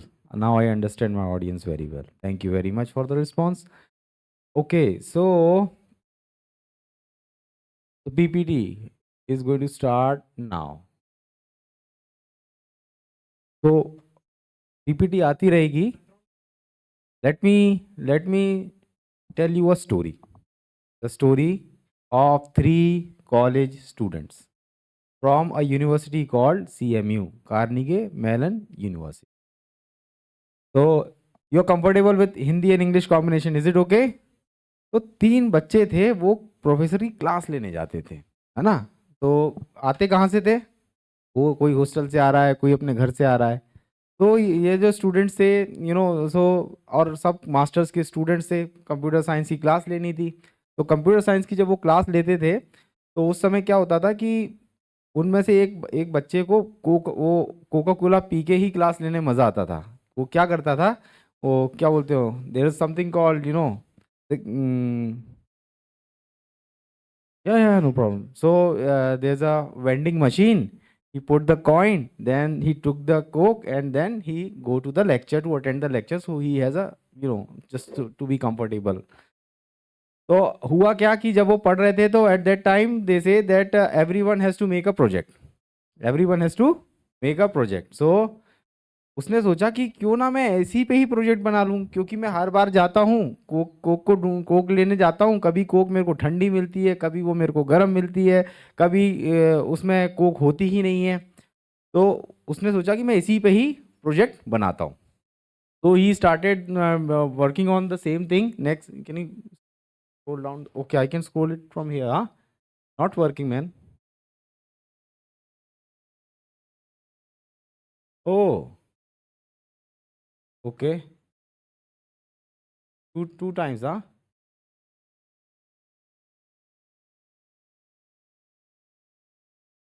Scroll down. तो क्या हुआ कि वहाँ से अब उसने सोचा कि मैं प्रोजेक्ट बनाता हूँ. तो प्रोजेक्ट का टाइटल उसने क्या दिया कि मैं एक ऐसी वेंडिंग मशीन बनाऊंगा जो अपने आप बता दे कि इस वेंडिंग मशीन में टेम्परेचर कितना है, कितनी कोक इसमें अवेलेबल है, और कब वो खाली हो गया या खाली है, जो भी उसका करंट स्टेटस होगा. Yes, this slide. तो जो भी उसका करंट स्टेटस होगा वो बता देगी. ठीक है. तो वहाँ से जो पहली first modified coke vending machine आई, वो था पहला इंटरकनेक्टेड अप्लायंसेस. इंटरकनेक्टेड अप्लायंसेस का मतलब क्या होगा? What do mean by interconnected?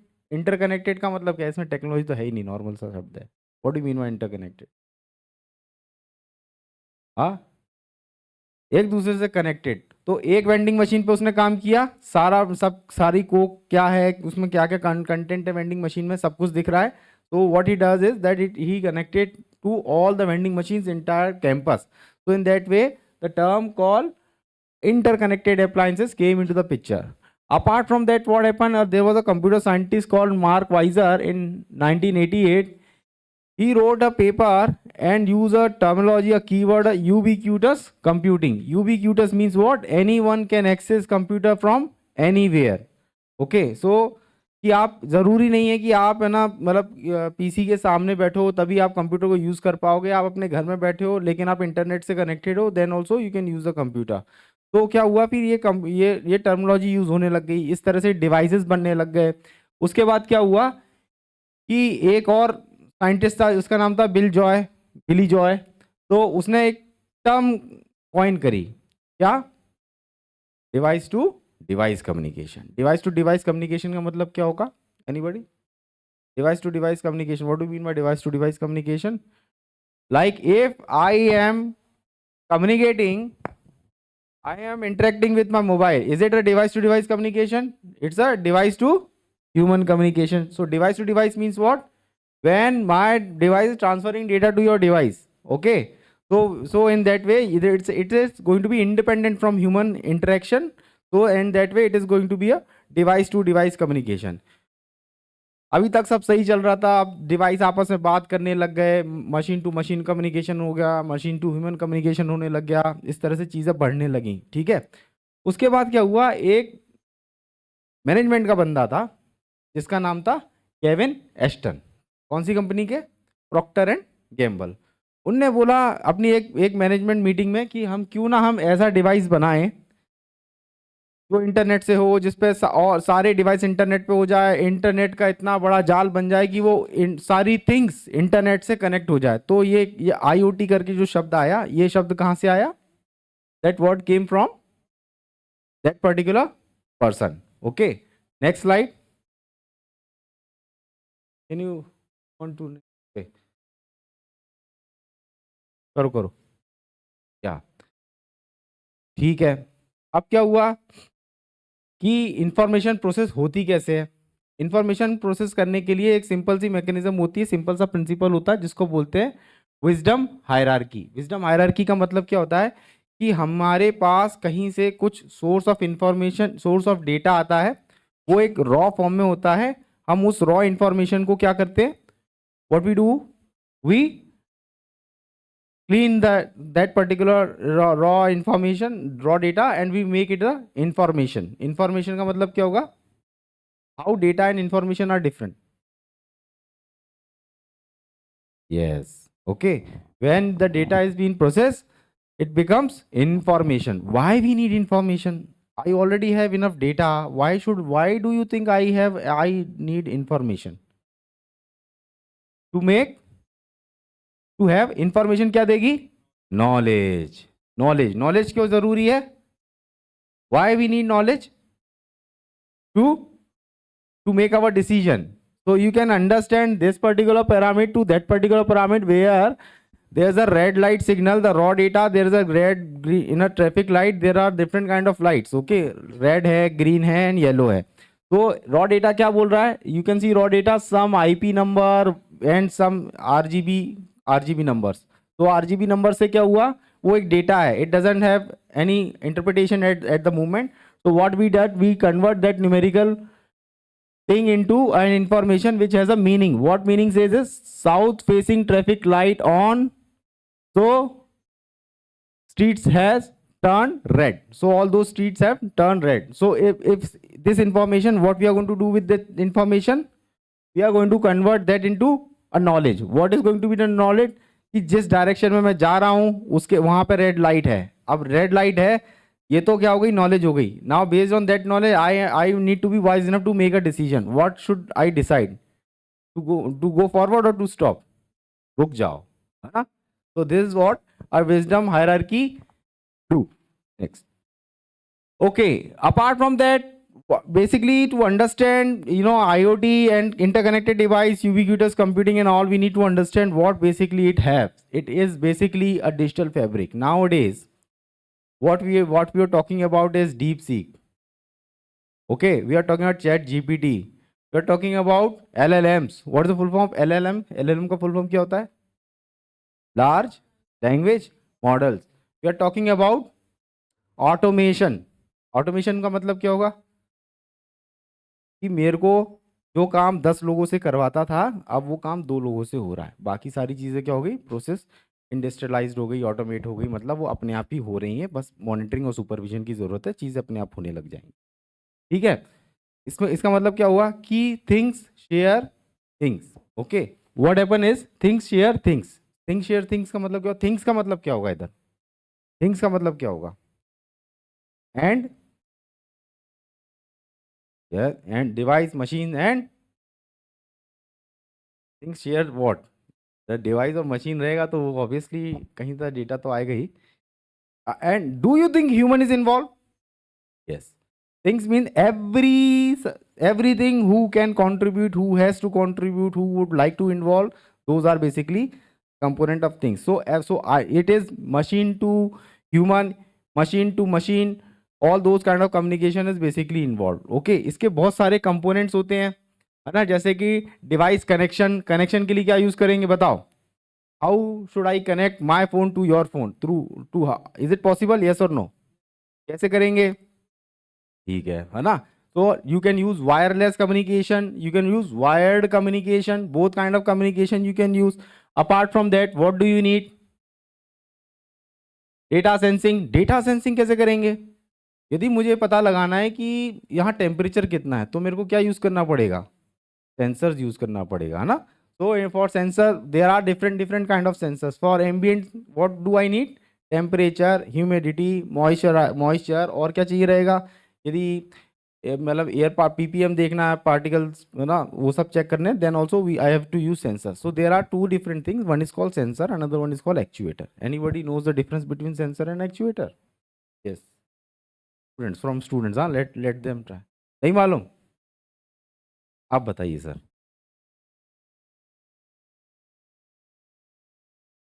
हाँ, okay. Thank you very much.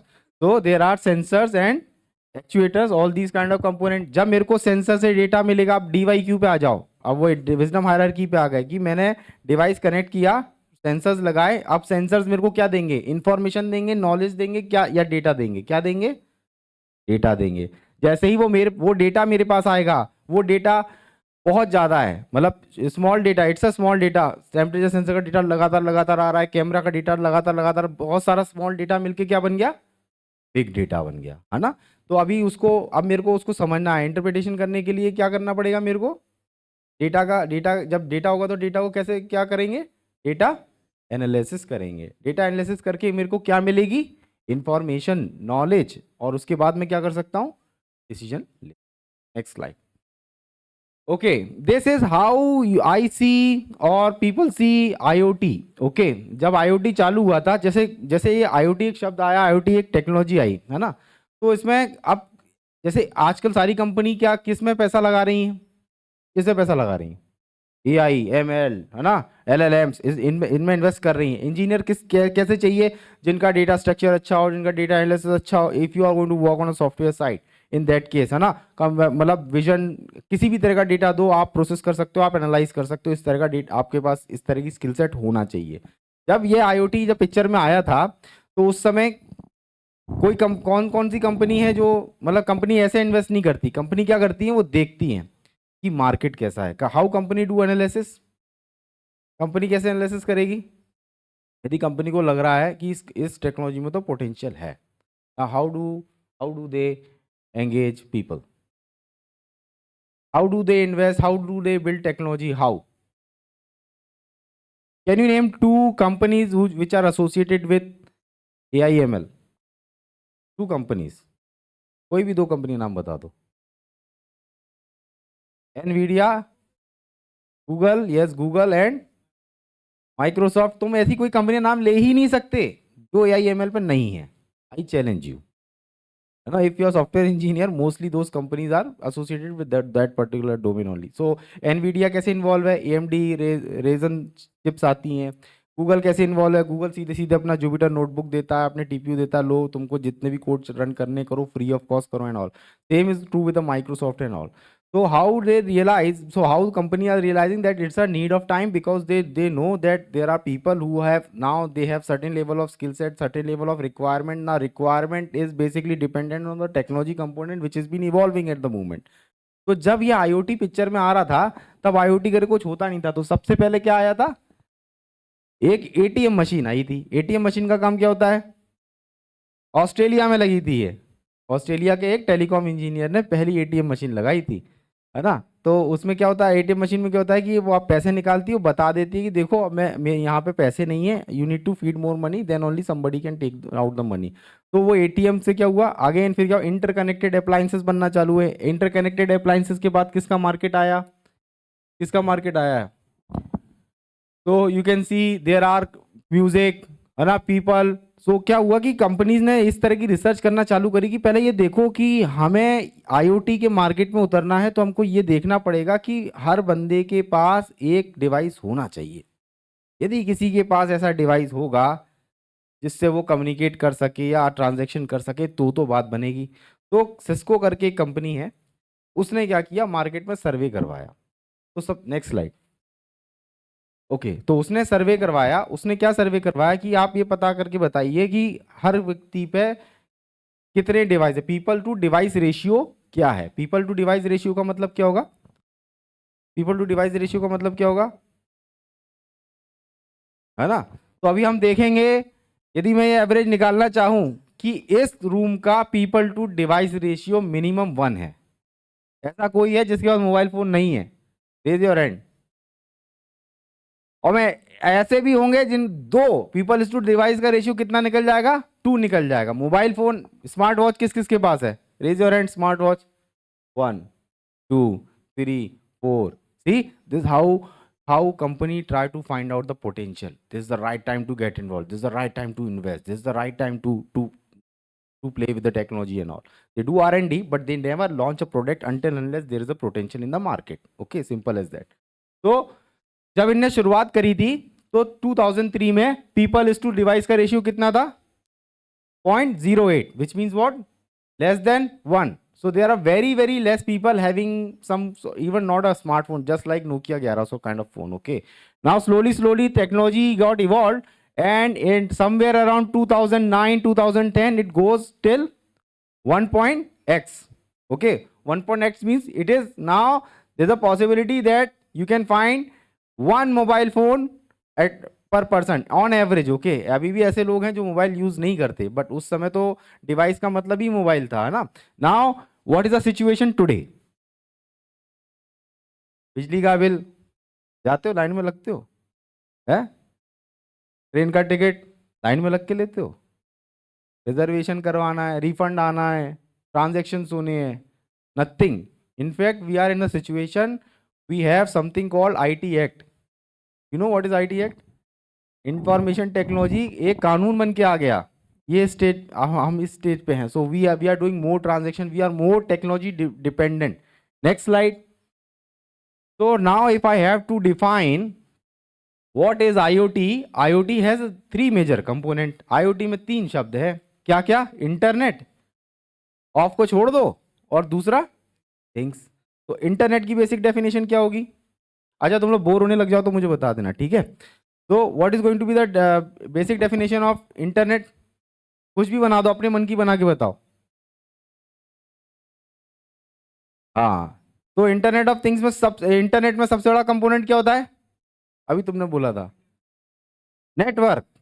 Network of what? Things. नहीं, वो इंटरनेट ऑफ थिंग्स बन गया। Network of lot of connected devices which could be laptop, phone, smartwatch, this and that. Now what they do is, and network of connected server, computer, tablet and mobile that governed by a standard protocol. What is this standard protocol? What do you mean by standard protocol? क्या होता है ये standard protocol? हाँ, protocol का मतलब क्या होता है? नियम। प्रोटोकॉल को हिंदी में क्या बोलेंगे? नियम, कायदा, है ना। तो यार इंटरनेट को भी प्रोटोकॉल चाहिए, ऐसा हो सकता है? कभी हो सकता है? बताओ एक प्रोटोकॉल का नाम। HTTP। दूसरे प्रोटोकॉल का नाम बताओ। अरे चुप हो जाओ। सही बोल रहा है, FTP is another, come on. SMTP, MQTT, SOAP, COAP, है, रेस्ट, वेब सॉकेट, है ना। तुम ना XMP, कितने सारे प्रोटोकॉल है। हर प्रोटोकॉल, अब इतने सारे इतने स्टैंडर्ड प्रोटोकॉल की जरूरत क्यों पड़ी हमको? Why do we need protocols? I need a different set of rule when I am texting. Okay. At the same time, I need different set of rule when I am doing emailing to somebody. If I am live streaming, for example, in that case, I need different set of rules as well. Okay. तो हर depend करता है कि आप क्या कर रहे हो, उसके हिसाब से different set of rules लगते हैं. For example, if I ask you, YouTube किस मोड पे काम करता है, कौन से प्रोटोकॉल पे काम करता है? जहां पब्लिश और पब्लिशर होगा और सब्सक्राइबर होगा. जहां सब्सक्राइबर का मतलब समझते हो, है ना? जैसे कि मैं और सर 2 चैनल हैं, 10 लोग मेरे साथ मेरे सब्सक्राइबर हैं, 5 लोग सर के सब्सक्राइबर हैं, तो एक प्रोटोकॉल हो गया ना. मतलब जब सर वीडियो डालेंगे तो उन 5 लोगों को भी पता पड़ेगा, मेरे को भी नहीं पता पड़ेगा, मेरे सब्सक्राइबर्स को भी नहीं पता पड़ेगा, है ना? तो this called publish subscribe kind of platform. So there's a standard protocol for that, which is called MQTT, message queue telemetry protocol. Okay. तो ऐसी बहुत सारी चीजें. थिंग्स का मतलब क्या होगा? थिंग्स की जनरल इंग्लिश वाली डेफिनेशन है physical object, an action or idea, a situation or activity in case one doesn't wish to be precise. If you don't know what is going to be, we say there's something is going on, or we can say there's a machine who is doing that thing, something like that. Okay. So when we say there's something, which means we don't want to be precise, but some activity is going on and we want to point it out. That is why we are using the term things. Next slide. तो IoT की definition का क्या मतलब होगा? जब वो network connected device किसी तरह के ऑब्जेक्ट, किसी तरह की थिंग्स के साथ जब मिलके काम करते हैं स्टैंडर्ड प्रोटोकॉल से, then we are going to call them internet of things. But everyone wants to make their own definition. तो उस गार्टनर करके एक संस्था है. गार्टनर कोई भी व्यक्ति, चाहे वो इंजीनियर हो, चाहे वो मैनेजमेंट का हो, चाहे वो किसी भी स्ट्रीम का हो, गार्टनर की वेबसाइट हमेशा जाके साल में एक बार गार्टनर पे जरूर जाओ. मैं बताऊंगा क्यों. ठीक है. तो गार्टनर ने क्या डेफिनेशन दी? IoT is a network of physical object that contain embedded technology to communicate and sense और interact with their internal state और एक्सटर्नल एनवायरनमेंट. ठीक है. मतलब कि जब आप इंटरनेट किसी भी ऐसे डिवाइस पे जिसके पास कंप्यूटेशन पावर है, उसको जब आप इंटरनेट से कनेक्ट कर देते हो और वो किसी भी तरह का डेटा जनरेट करता है, डेटा प्रोसेस करता है या डेटा फेच करता है, तो उस डिवाइस को हम क्या बोलेंगे? IoT का कंपोनेंट बोलेंगे. नेक्स्ट, इसको जरा जूम करो. देखो जो मैं बता रहा था, गार्टनर हाइप साइकिल, ये सामान्य ज्ञान है, जी के जनरल नॉलेज, बहुत सिंपल जनरल नॉलेज जो हर किसी को पता होना चाहिए कि हम टेक्नोलॉजी आखिर बढ़ती कैसे है. तो इस हाइप साइकिल में अपन क्या देख रहे हैं कि एक तो है बहुत नीचे वाला स्लोप, और एक गया पीक पे, और दूसरा क्या हुआ? डाउनफॉल हुआ, और थोड़ा सा सस्टेन किया. So it is basically kind of peak. So can you see IoT anywhere? या is it visible on the peak at on which year? ये कौन से ईयर की बात है? स्क्रॉल डाउन करो थोड़ा, दिखाओ ईयर हल्का. ओहो, ईयर नहीं विजिबल है. 2014 की बात चल रही है. 2014 में IoT एकदम पीक पे था, तब ये शब्द आया था. तब लोग जब केविन एस्टन ने इस चीज को लॉन्च किया था, जब इस तरह के इंटरेक्शन हुए थे, तो एक समय आया था कि ये टेक्नोलॉजी ट्रेंड बन गया. एक अच्छी टेक्नोलॉजी कौन सी होती है?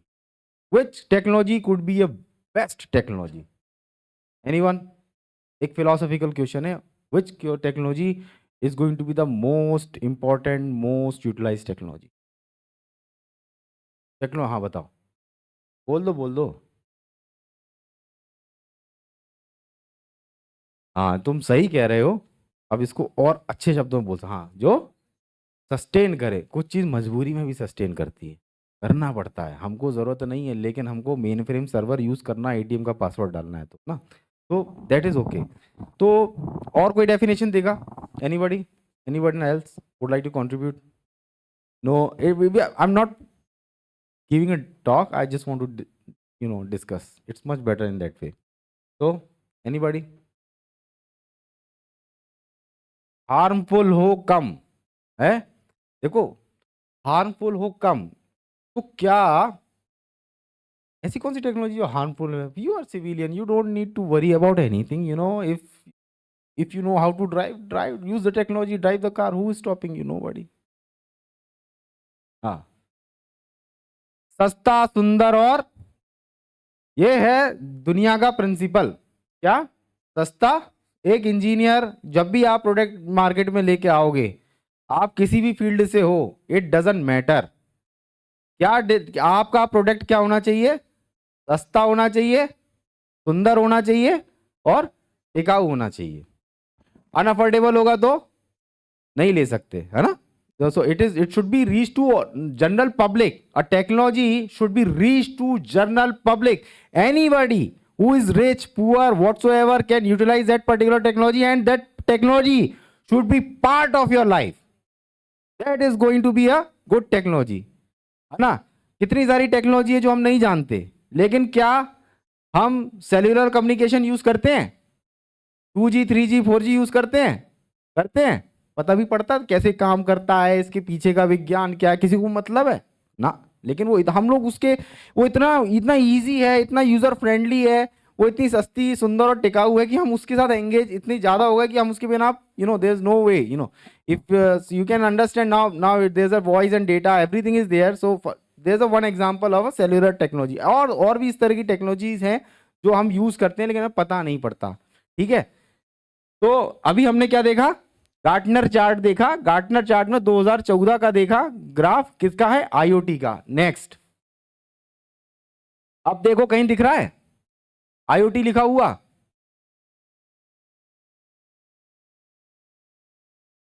आईओटी अभी भी लिखा तो है ना? आईओटी अभी भी लिखा तो है। आईओटी प्लेटफॉर्म, चलो अपन देखते हैं पीक पे क्या चल रहा है। Which year is it? 18. After 4 years, what we see is there are new technology trend with the new component. अभी मैंने डेफिनेशन क्या दी थी? टेक्नोलॉजी ऐसी हो जो सर्वत्र हो, मतलब जो एवरीवेयर हो, जो इजी टू एक्सेस हो, और जो हम यूज कर रहे हो हमको पता भी नहीं पड़ेगी हम ऐसी टेक्नोलॉजी यूज कर रहे हैं। ठीक है, तो क्या तुमको आईओटी प्लेटफॉर्म छोड़ के कहीं ऐसा दिख रहा है कि आईओटी है? अभी हमने आईओटी की डेफिनेशन देखी है, उसके हिसाब से तुम बोलो। डोंट जस्ट से नहीं दिख रहा, ऐसे नहीं चलेगा। ओके, तो can you see IoT still existing, still thriving? AR is augmented reality. वो तो जब तक तुम you have this specs and there is a whole different stream. No, हाँ, स्मार्ट वर्क प्लेस कैसे बनेगा भाई? How can you make a smart work place? हम चारों एक कंपनी में काम करते हैं लेकिन हम वर्क फ्रॉम होम पे हैं। ठीक है, अभी आईओटी है बीच में कि कहीं नहीं है? है ना? ठीक है, और देखो और क्या दिख रहा है? Smart robots. स्मार्ट रोबोट भी स्मार्ट हो गया। ये कैसे? एस लगा हुआ है, it's not smart robot, it's S, which mean multiple robotics components are involve. Okay, 4-5 robot है, आपस में कम्युनिकेट कर रहे हैं, एंगेज हैं। जैसे कि लाइन मैन्युफैक्चरिंग का मतलब समझते हो? जैसे डिस्कवरी चैनल अपन देखेंगे तो हाउ थिंग्स आर मेड आता है कि फैक्ट्री में चॉकलेट कैसे बनती है, फैक्ट्री में कार कैसे बनती है, ये टेबल कैसे बनती है, पूरी प्रोसेस ऑटोमेटेड है। वहां से लकड़ी डालते हैं, वहाँ बनते वहां तक प्रोडक्ट निकल जाता है। तो सारे रोबोट्स ही उसमें अपने आप काम कर रहे होते हैं। तो how they are going to work together? Because they know they are interconnected. One robot know that इसका काम पूरा हो गया, इसका जॉब हो गया, अभी मेरा जॉब है, मेरे को ये जॉब खत्म करना है। Once the job is done it should pass to the another robot and something similar to that. So still connected home. हो connected home क्या होता है? What is connected home?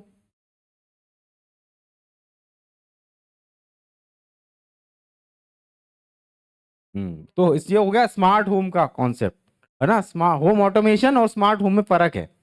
Home automation का मतलब क्या होगा? What do mean home automation? Home automation का मतलब क्या होगा? तो दोनों में ही होंगे, दोनों में ही होंगे। होम ऑटोमेशन का मतलब क्या है कि देखो मेरे को ये पहले मेरा घर बना हुआ है, अभी मैंने इसमें क्या कर दिया? ये रूम को ऑटोमेट कर दिया, ये किचन को ऑटोमेट कर दिया, I control few appliances in my home and all. Then in connected home का मतलब क्या है कि मेरी जो होम की सिक्योरिटी तुम्हारी होम की सिक्योरिटी के साथ अटैच्ड है। We can communicate even you are in a different home, then also we can communicate. I know how much my consumption is, I know how much your consumption of electricity, water and those components are. So still we see IoT as a platform. Next slide. Next slide. Go to next slide. Okay, now this is 2019. Again a Gartner hype cycle. Now can you see IoT anywhere? हाँ, zoom कर दो, zoom कर दो. Where is IoT?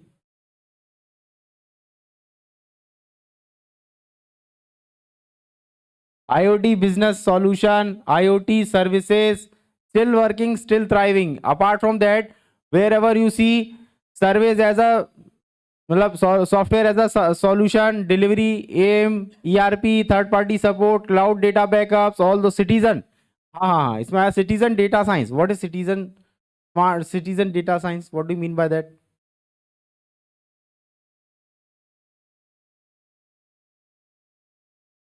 Yes.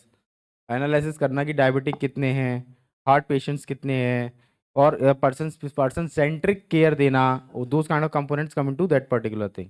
Next slide. This is 2020. Now can you see IoT?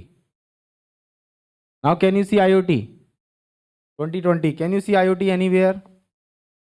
So why we are talking about IoT जब इसमें IoT है ही नहीं, तो हम क्यों IoT की बात कर रहे हैं? Do we need to talk about IoT?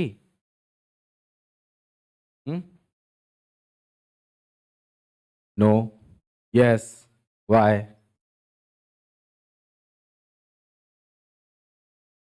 Citizen twin. Now let's talk about citizen twin. I am a citizen. How you are going to make a twin of mine?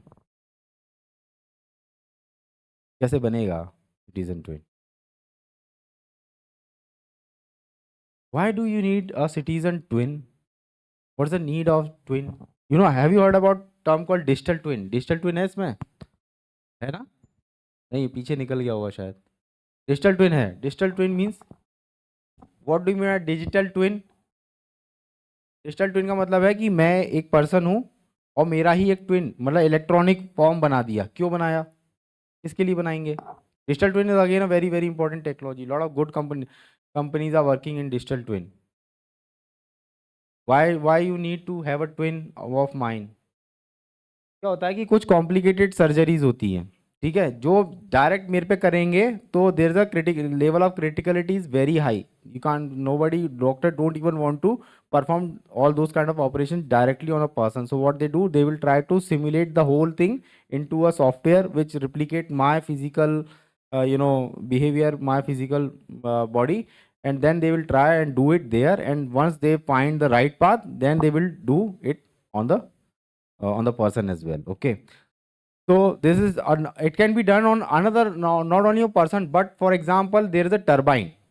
Okay, एक turbine है, turbine चल रही है, turbine के रुकने से power shortage होगा. Power shortage होगा तो उस केस में क्या करना पड़ेगा? उसको सही करना पड़ेगा. वहाँ जाना बहुत डेंजरस है और मेरे पे, मैं एक शॉर्ट प्रिसाइज टाइम के लिए ही उसको ह्यूमन इंटरवेंशन कर सकता हूँ, बहुत लंबे समय के लिए नहीं कर सकता. तो मैं क्या करूँगा, उस टरबाइन का डिजिटल फॉर्म बनाऊंगा, बिल्कुल बाहर से दिखने में वैसी रहेगी. प्रोसेसिंग बैकग्राउंड में एजेंट बेस्ड प्रोग्रामिंग होती है, उसको यूज़ करते हैं, and then everything is working just like it was working on the physical way.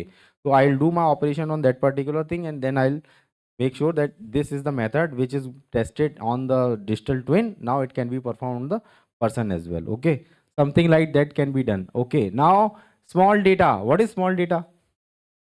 Big data तो बहुत सुना था. Small data मतलब, हाँ,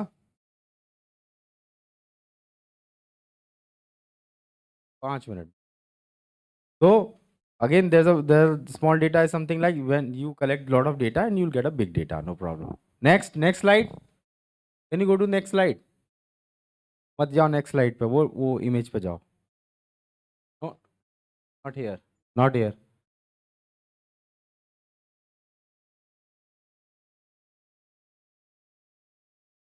One second, I'm almost done. Now can you zoom it a little bit? So this is Gartner cycle of 2022. Anything related to IoT is there?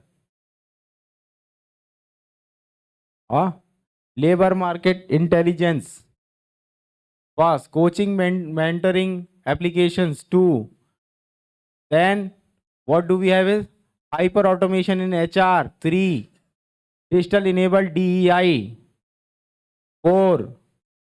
platform as service in HCM, learning experience platform. Lot of now AIT is involved in such a way that it looks like it's a general component. Okay, you can now, it is not just IoT, but it's a combination. IoT has a combination with the AI. So when you when you melt both of them, you will never get either IoT or AI. You will get something, you know, it's a combo of both of them. Okay, I think time is up, but I would like to show you what we do in my lab. Okay, can you go to those videos? Play the yoga video, and then I'll ask students to share their views. Yeah, first video. आने दो, कोई audio है ही नहीं इसमें. Scroll या आगे कर दो इसको. और चलाओ. प्ले करो.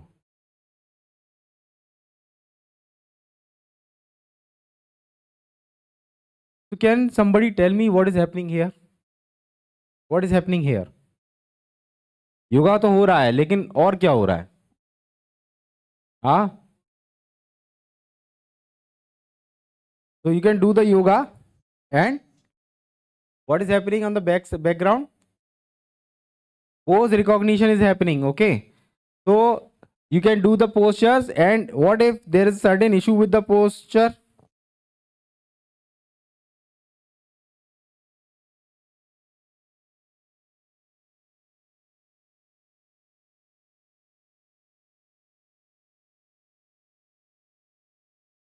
What is happening here? What you can see is a hydrophobic farming. What do you mean a hydrophobic farming? Soilless farming.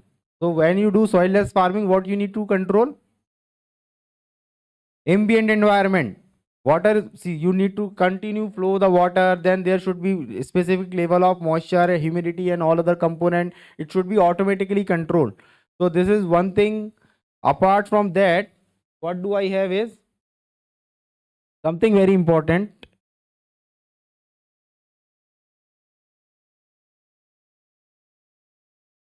Now what is happening in this video? Hand gesture recognition. So what technology I'm using here? Computer vision with IoT. Okay, how? Because this is happening on the real time. Can you observe? Everything is on the real time. तो real time का मतलब क्या होगा कि मैं mobile से ही gesture बना रहा हूँ और वो प्रोसेस होके इंटरप्रेटेट कर रहा है. Obviously AI is involve, but what another thing is happening is that it is already connected. So there should be, in a real time way, the connection should be proper. If you break the connection, you are going to lose the frames. If you are going to lose the frames, you are going to lose the gestures. जब gesture ही नहीं आएगा तो फिर interpretate वो किसको करेगा?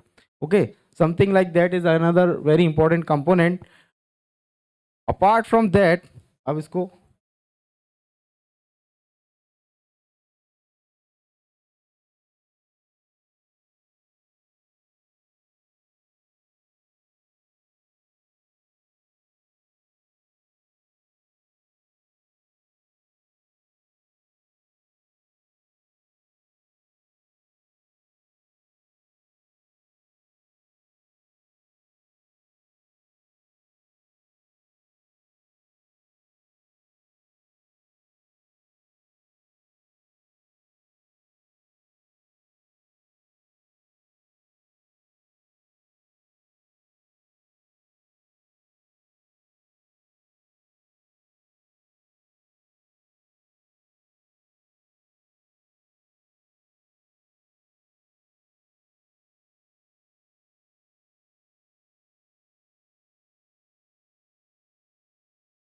So can anybody name this software? What is the name of this software? Anybody? किसी ने सॉफ्टवेयर पहले देखा है? नहीं, पाचे नहीं है. बड़ा सिंपल है. किसी को प्रोग्रामिंग, देखो तुमको प्रोग्रामिंग नहीं आती, नो प्रॉब्लम. तुमको कम्युनिकेशंस के बारे में नहीं पता, नो प्रॉब्लम. तुमको इलेक्ट्रॉनिक्स नहीं आती, नो प्रॉब्लम. तुमको सोचना नहीं आता, दैट इज अ, समझ में आ रहा? You need to be creative. Even with your thoughts is good enough for nowadays. So it's a very, very complex kind of, coding if you have to do it from scratch. But now what you see is drag and drop. All this platform is already available. You can use a Node-RED. Node-RED is a platform which you can basically use to conceptualize your idea related to IoT. तो मैं यहाँ पे back and पे drag and drop कर रहा था, सामने ये बन गया, फ्रंट एंड बन के आ गया, और इससे ही मैं अपने अप्लायंसेस भी कंट्रोल कर सकता हूँ. तो इसका बहुत सारा कंटेंट ऑलरेडी यूट्यूब पे अवेलेबल है. You should watch that thing. Okay, now I am going to finish my talk, but I want to ask you one thing. Okay, तुम लोग कौन सी मैगजीन पढ़ते हो? What is your favourite magazine associated with your background of education? हाँ,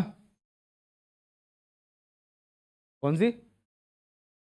सभी किस इस हाँ टेक एडिटोरियल के लिए. जैसे तुम्हारा बैकग्राउंड क्या है? For example computer science background है. कंप्यूटर साइंस की कौन सी मैगजीन पढ़ते हो तुम? बताओ. What is your background? Okay, which magazine you read? See, this is the problem. Not with her or with him, but it's a general problem. Why it is a problem? I don't know what's happening in my technology or my area, my domain. Why it is not good? Anybody?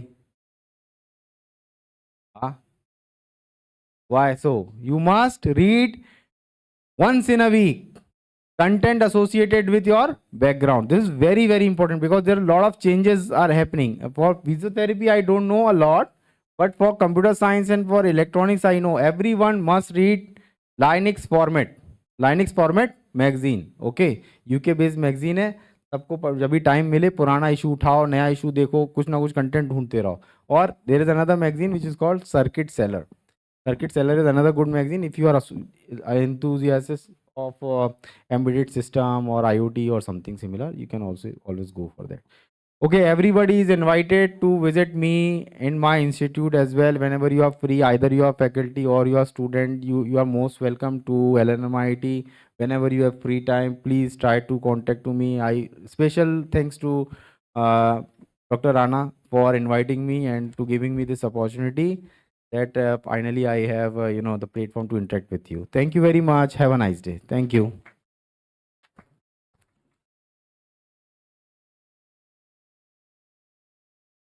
Thank you, sir. Now I would like to invite a respected faculty coordinator, Dr. Rana Mukherjee. He is associate professor in ICFAI Tech and a member of Conference Advisory Committee, who has been a pillar of support and a guidance in organizing this event. To formally welcome our speaker, Dr. Abhishek Sharma.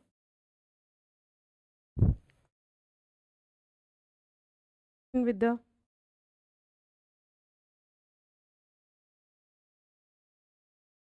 I would like to invite Professor Shweta V to felicitate our keynote speaker with memento.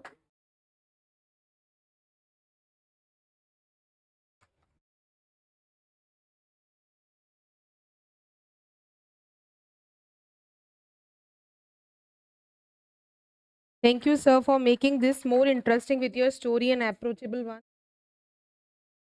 Thank you, sir. Please join us for lunch now. After lunch, we have a sharp track will start by 1:45 in ICFAI Tech and additionally for the further paper presentations and poster. After that, please come back in the seminar hall by 2:20 p.m. for valedictory session. Thank you. Is Mr. Aman Madhur here? Aman Madhur. Harsh Namdev.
I most humbly request all the members to keep their phones on either silent mode or vibration mode.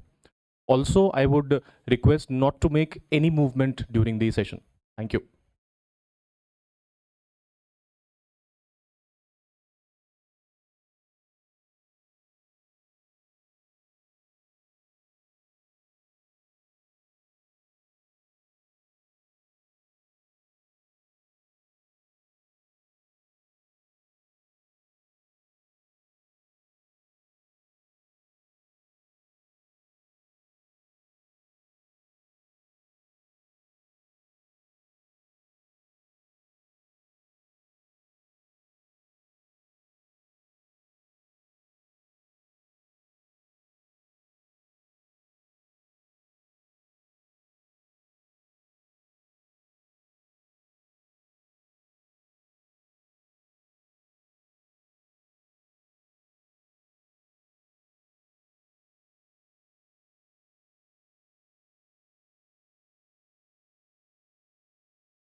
This is an announcement for all.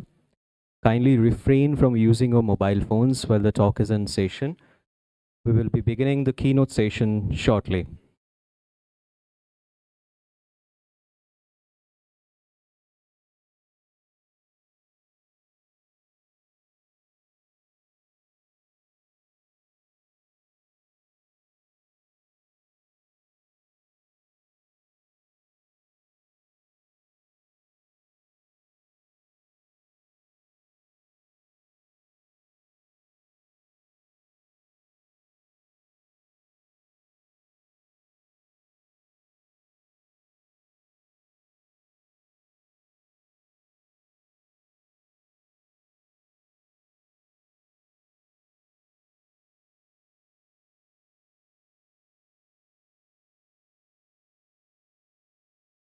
Dr. Dipali Sharma from Banasthali Vidyapit. Are you here? Okay, thank you. Thank you.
Good afternoon, everyone.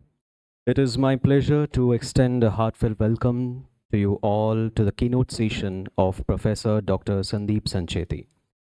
Before we begin, I invite Professor A.K. Saini, Conference Organizing Chair and Director ICFAI Tech, to formally welcome our keynote speaker, Professor Sancheti, with a bouquet.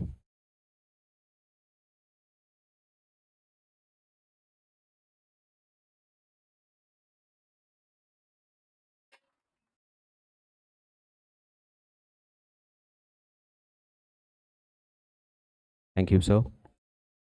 Allow me to introduce Professor Dr. Sandeep Sancheti to the audience now. Professor Sancheti is a highly esteemed academic leader with a vast experience in higher education and research.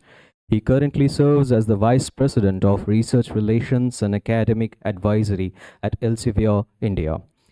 His distinguished career includes serving as Vice Chancellor of SRM IST Chennai, Provost at Marwari University, and President at Manipal University, Jaipur. Additionally, he has held key leadership roles as director at NITK Surathkal, NIT Delhi, and NIT Goa, among other prestigious institutions. Beyond his exemplary contributions to academic leadership, Professor Sancheti has played a pivotal role in shaping the educational landscape. As the former president of the Association of Indian Universities and a member of the Executive Council of the Association of Commonwealth Universities, he has been instrumental in fostering innovation, research, and academic excellence on a global scale. His unwavering dedication to education and research has left a profound impact, inspiring countless students, scholars, and professionals. We are truly honored to have him with us today and eagerly look forward to his invaluable insights. Please join me in extending a warm and enthusiastic welcome to Professor Dr. Sandeep Sancheti. I now have the privilege of inviting Professor Sancheti to the podium to address the audience and share his wisdom with us.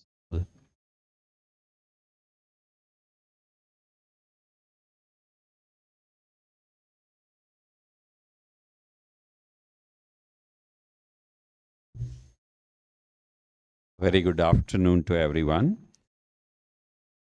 Big thank you to Professor Saini and also the ICFAI University and Professor Singh, Vice Chancellor, and everyone attached and organizer of this conference for this invitation.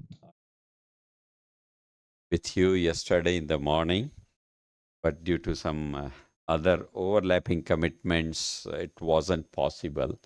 And therefore, I ended up giving a choice that I can address you in an online way, or possibly I can do it today. And it was agreed that I'll be meeting you today. So friends, I've been given some time to talk to you and probably share my experience or my vision a little bit on the science and technology, or maybe on the education also. And I'm happy that hall is full of students and faculty from your institution, your university, as well as from outside, who are the registered delegates or participants for the conference. So I'm told that this is one of the very first or major international conference which ICFAI has arranged. So heartiest congratulations. This is my first visit to your campus, by the way. I have visited the other campuses, including one in Hyderabad and others. So I'm happy that I'm visiting something which is there in my town as well. Maybe I wasn't here for last 6-7 years, and that didn't give me opportunity to do so. So let's use this time to share something or learn something more about, say, what is our way forward. For students, yes, it can be a foundational time or a moment when they can decide on course of action, what to do, how to go about it, or what might be important, what might work and what might not work. There are so many things when it comes to science and technology. One thing I'd like to say, that they are not necessarily separate elements or different things. Science and technology, in my opinion, are conjoined twins. They have a lot of overlap between them. Obviously, in India, we have verticalized many degrees and many education in many ways.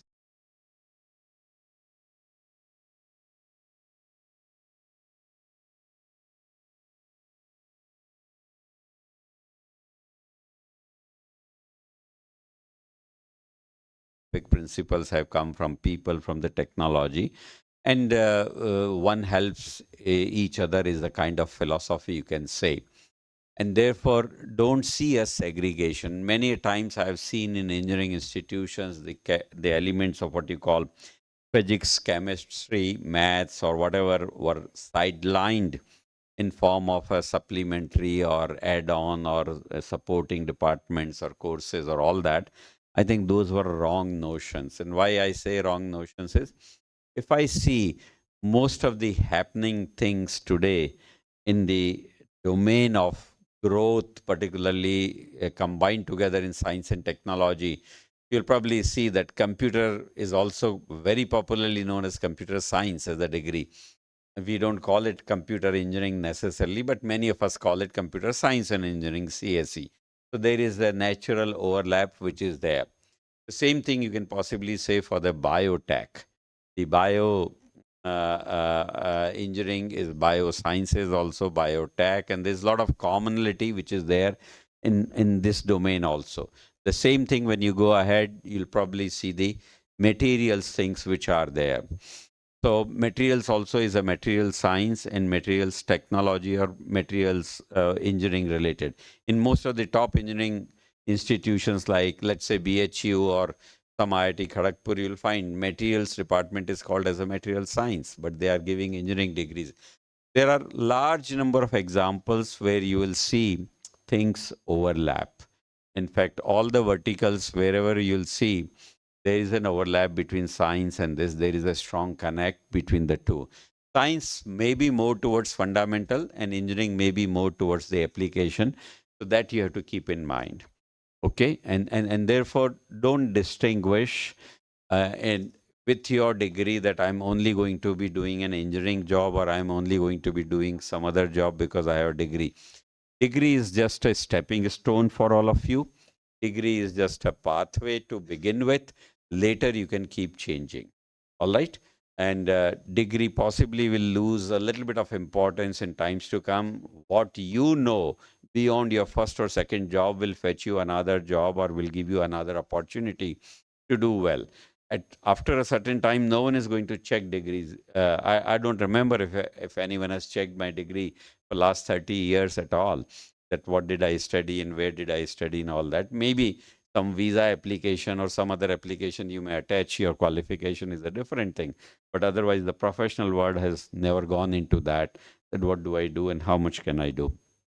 So there are this distinction between these verticals should go away. So wherever you get a chance to read and study, if science satisfies you, if engineering satisfies you, if a little bit on other related subjects satisfies you, try to choose them. That's something very important. So I'm sure your deans are here, and when they sit down, they must have already done under NEP.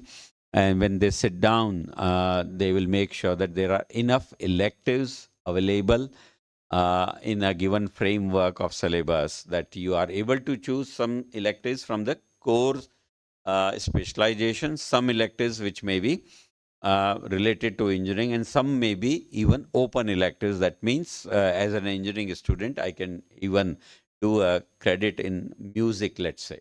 But then if you see, music and electronics can have a lot of relation in terms of understanding, in terms of storage, in terms of processing, in terms of various things, editing and whatnot, filtering and whatever other things side. Electronics can have a strong relation.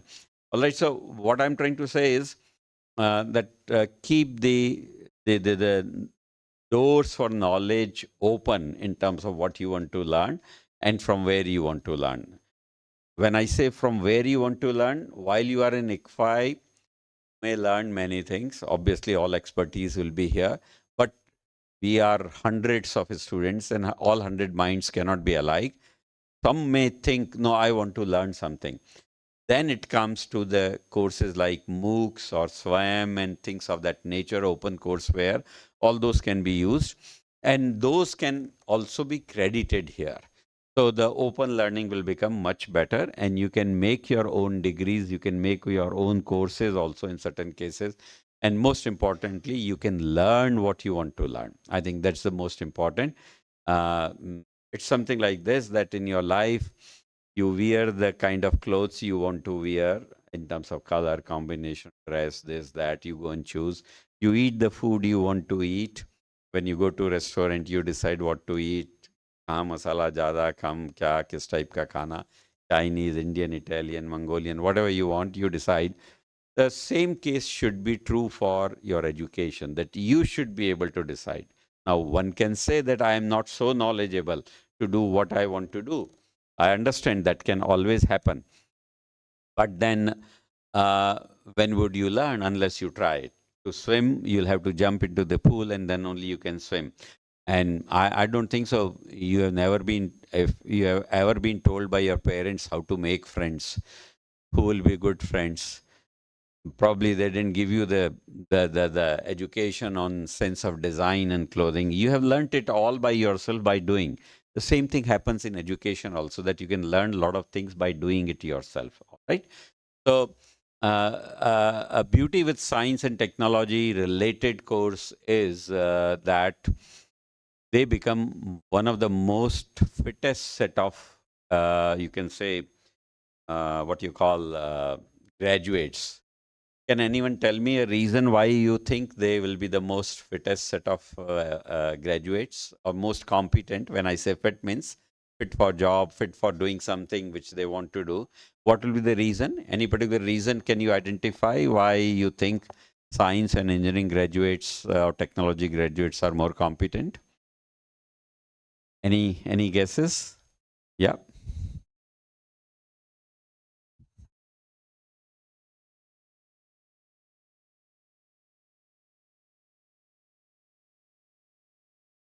Okay. Yeah, I'll take your answer partly. Please take your seat. Multidisciplinary courses are there, or a variety of courses are there. But I was looking even for a more specific thing. Yes, please. Yeah, there is one.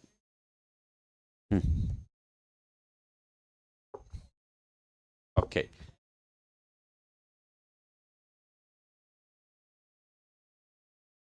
All together.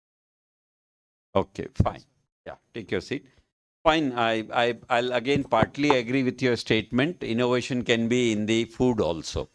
If I'm a chef and I can do a lot of innovation and make dishes, may or may not be science, but yes, you are right that potential for innovation with science and technology becomes much more.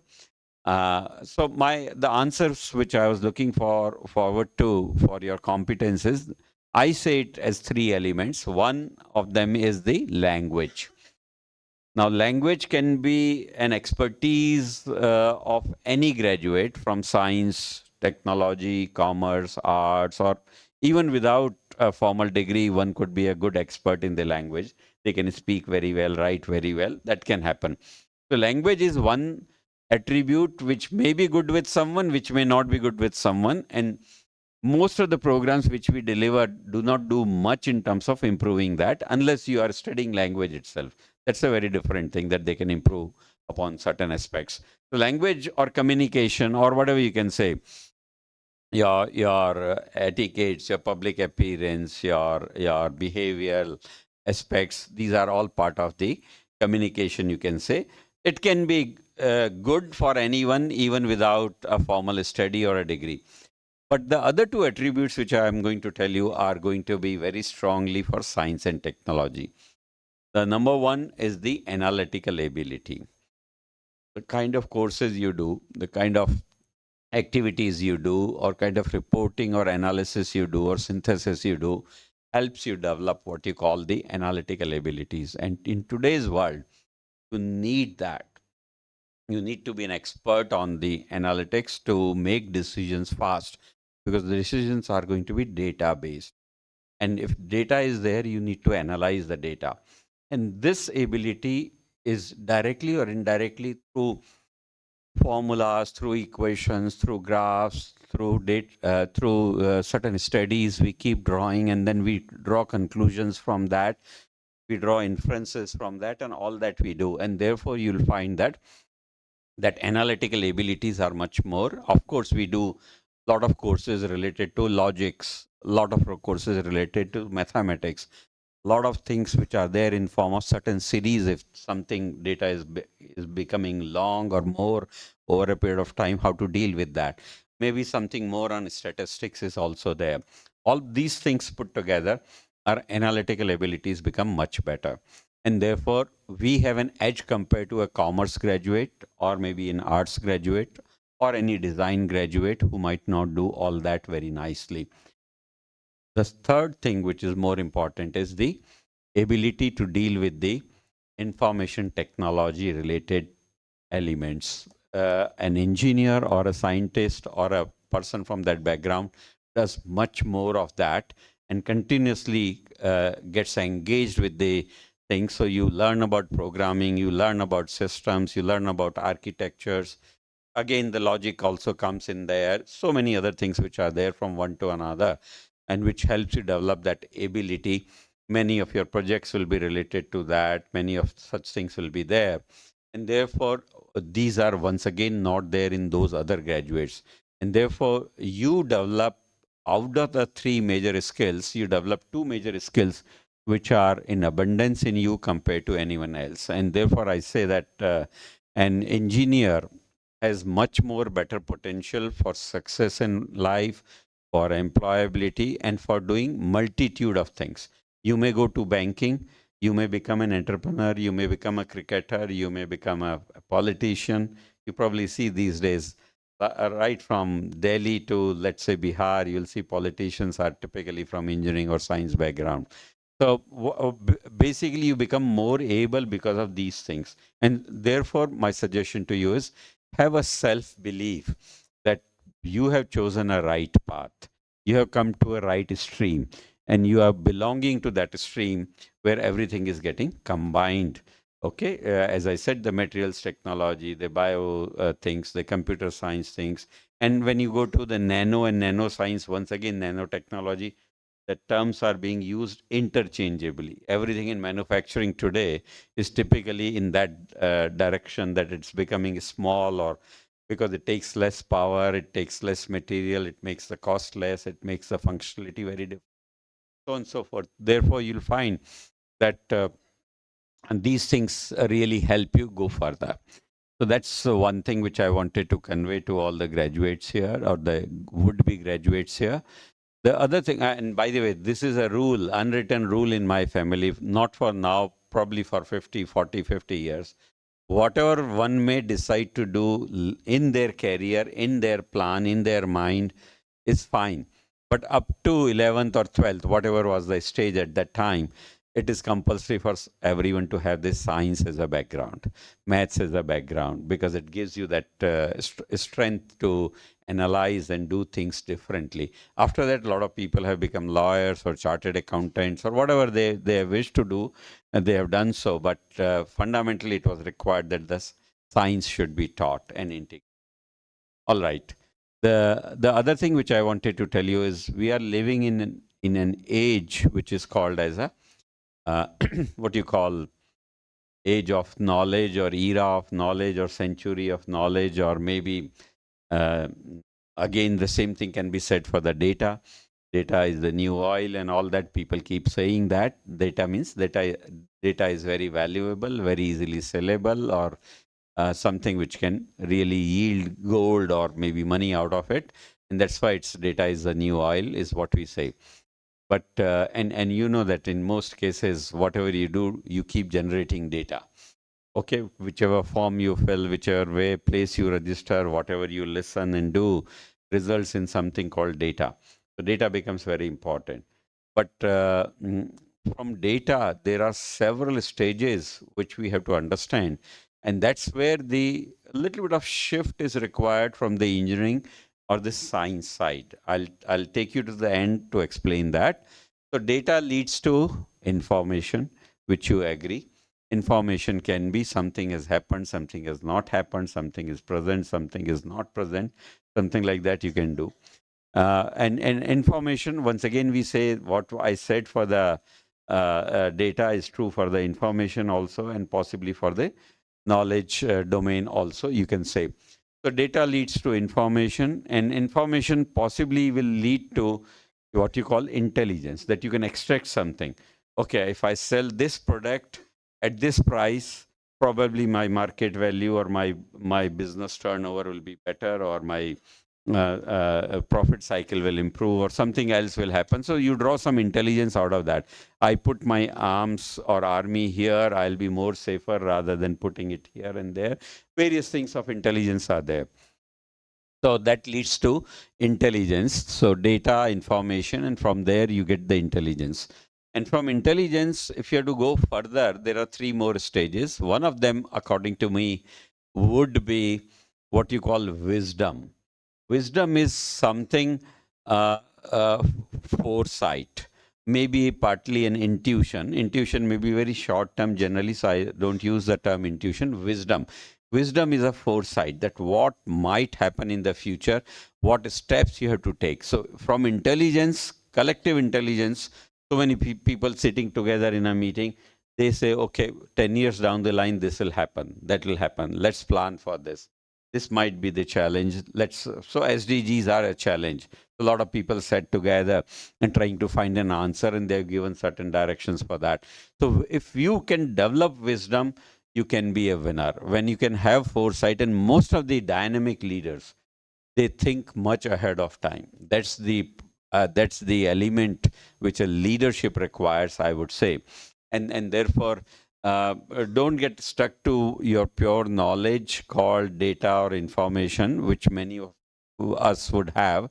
And even if you don't have, you can press the buttons here and you'll possibly get something very, very easily. But how to interpret it, how to apply it, and how to change it in the future, I think will tell you more about the success and the failures.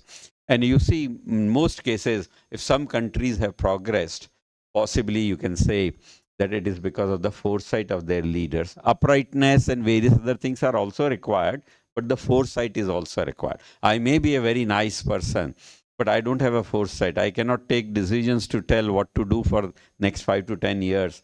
I will be in trouble. And those things have happened in various countries, including in India, that you require that. So you require wisdom. So that's fine. So I hope you agree. If you don't agree, doesn't matter, but you need to be at a higher level of thinking, applying, doing kind of a things, basically. Okay.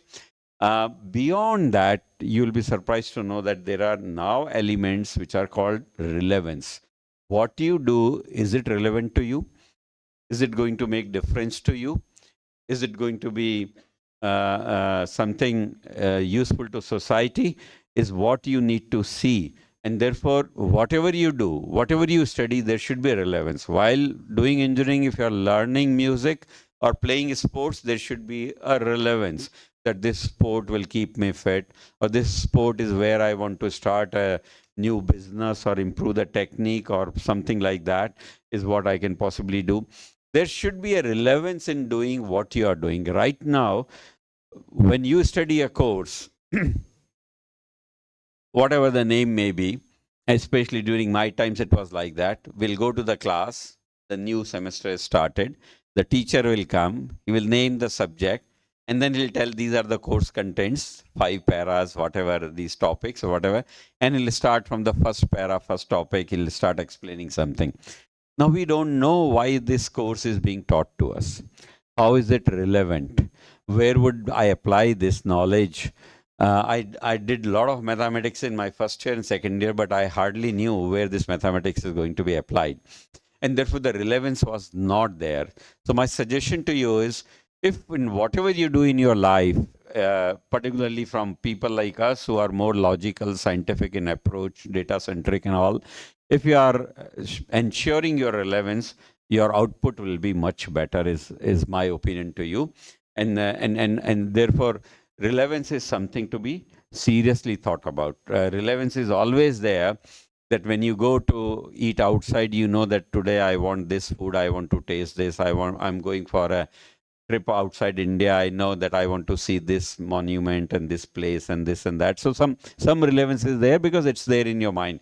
Same thing should be applied to the education also. Same thing should be applied to every course you try to study, that relevance should be ensured. And in doing so, my suggestion to all the teachers and all the students alike, both sides are responsible for that. Ask questions and allow others to ask questions. Irrespective of whether the question is good or bad, do not bother about it. Simply write the question on the board and write down 5 questions, attempt with different students, different times. Let them express and ask a question. Asking question can also be tough. Answering question can equally be tough. All right? But write all that, and then slowly, gradually, you describe why one particular question probably is not a valid question. Don't say it's a bad question, and no question is a bad question.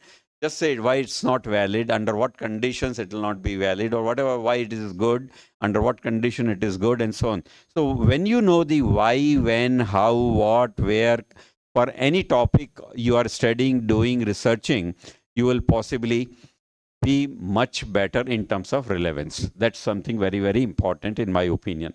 So the relevance would also happen to you. And then finally, the 6th element. So remember, I talked about data, information, intelligence, wisdom, relevance. And I can give you an example to explain the last 2 points through a scientific example. So I've come to the relevance, which is the 5th number, and the last is the impact. Some of you, those who are applying for funding to various agencies for research, probably would have noticed in recent times they have started asking, what impact would it have on the outcomes, through the outcomes? How will it change the society? What new products it will develop? What new processes it will develop? How many patents will come out of that? Can you do technology transfer out of that? All these questions are being asked when you are asking for scientific project funding. Otherwise we say कि हमारा tax payer का पैसा waste हो गया, ऐसे ही डाल दिया आपने किसी के अंदर और उसका कुछ मतलब नहीं निकला. So relevance is becoming very important now. So relevance once again connects science and technology to the social domain. Is it good for the common people? Is it going to be used by the common people? Relevance can be there, but impact may not be there. I give you an example. 20 years back, there was a attempt. India was very poor in the what you call the telephone connectivity. And so India started investing like what we are doing in semiconductors now. We invested in a project where a lot of companies of the world were coming together, including countries. And that was called as the Iridium project. Has anyone heard of the Iridium project? Iridium was a satellite-based project. It was supposed to be 77 satellites to be put in the lower Earth orbit. And that's why the name Iridium came from the numbers, atomic numbers and all that. But ultimately, it came out to be what you call 66 satellites under the Iridium. Somewhere in the late 2000, early 2000 or late 1990s, the Iridium got established. Those satellites were launched. It was meant for giving you mobile connectivity seamlessly. With 1 hop or 2 hops, you can connect to anyone in the world, including the polar regions and all that. And the whole thing was a technical marvel. Imagine 66 satellites going in the earth, above the earth and all that, doing all that, and then you are getting good connectivity. Everything was relevant because everyone needed a phone. Okay, even today it's relevant. But ultimately what happened was that it did not become a success. I myself used that telephone as a matter of try, but it didn't become a success purely because it was very much ahead of time. It was very costly also, and therefore the relevance was there, but the impact was not there. So there can be many technologies in the world which can come up, which can die away because of the relevance and impact. So please let the scientists and the scientific community should not be living away from what you call the society also. Okay, we cannot be in our isolated vertical that I'm an engineer and I'm a scientist. No, you need to connect with the people at large. So that's the message I'd like to give you. I think we possibly have the programs. I'll just use last 4 or 5 minutes. Please let people come. If experts want to come inside, let them come.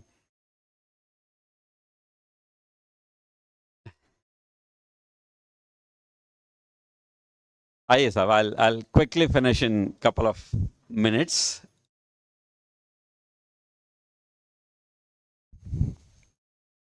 Yeah, please come. So just a couple of minutes.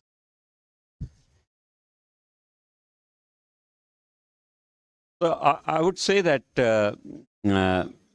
as scientists and all that, some of us think that some technologies belong to us or some science belongs to us.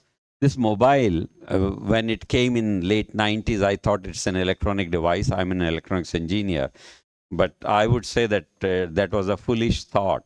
This device, yes, it may have electronics. It requires electronics a lot, no doubt about it.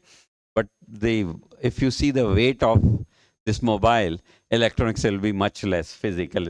If you see the space of electronics in this, it will be much less. If you see the cost of it, electronics in this, again, this will be much less in the sense that probably 1/3 of the weight and volume is taken by the battery. Another some 20% might be taken by the displays which are there. And they are all material based, fabrication based, and various other things which are there, sensing based, touch based, whatever, all those things. So life is a very complex thing when it comes to doing such things. And therefore, if you want to be successful, then you'll have to do those complex things rather than keeping a single thing. For electronics, there is only one chip inside these days, which may be 40, 60 pin, and which can be mass produced and which can do the functions which you program it for. And therefore, yes, electronics are important, but I'm not saying that it's not important. But this is not purely an electronic device today. It has many things. A lot of computer science related things are there in terms of functions and apps and whatnot, or whatever those are there, security issues and codings and translations and whatnot is there.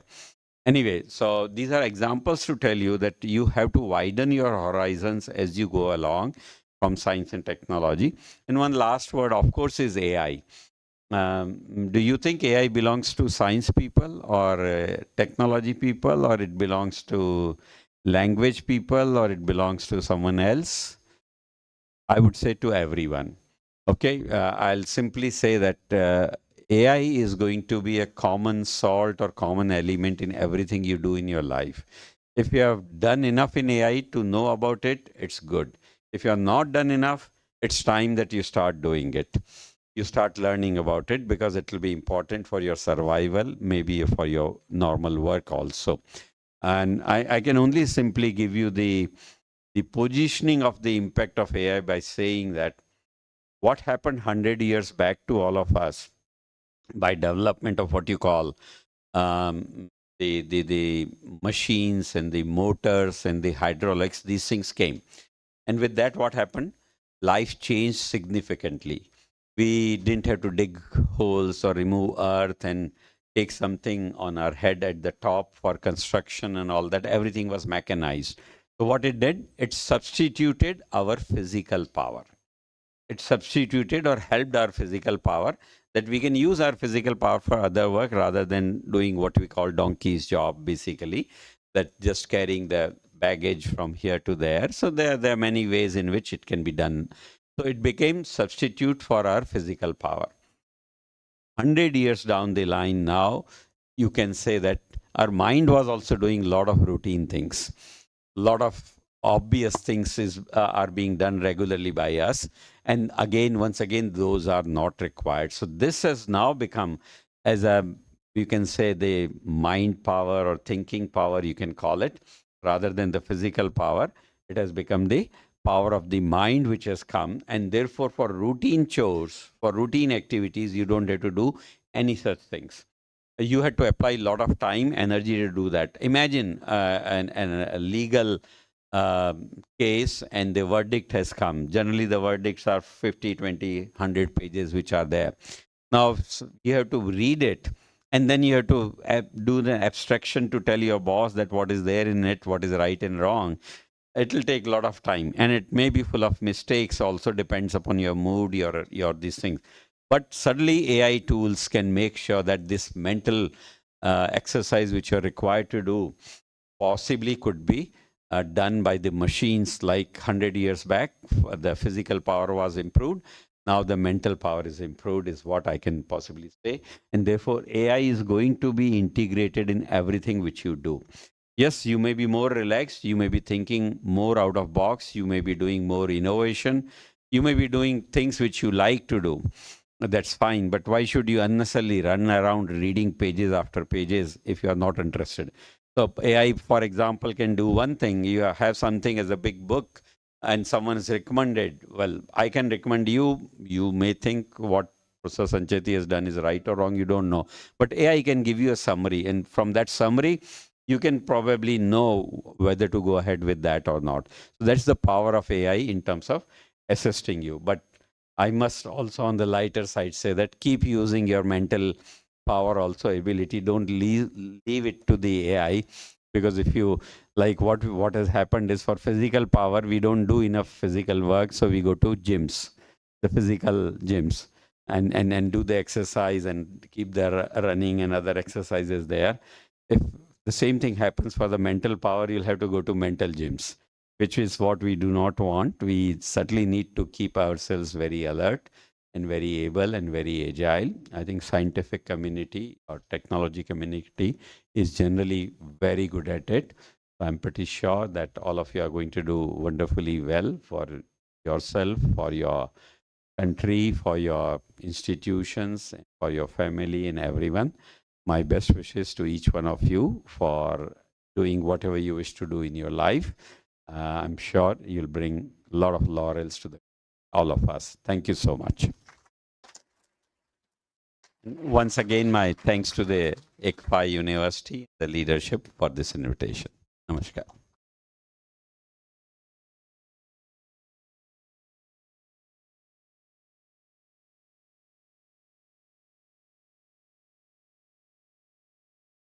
Thank you, sir, for that enlightening and thought-provoking address.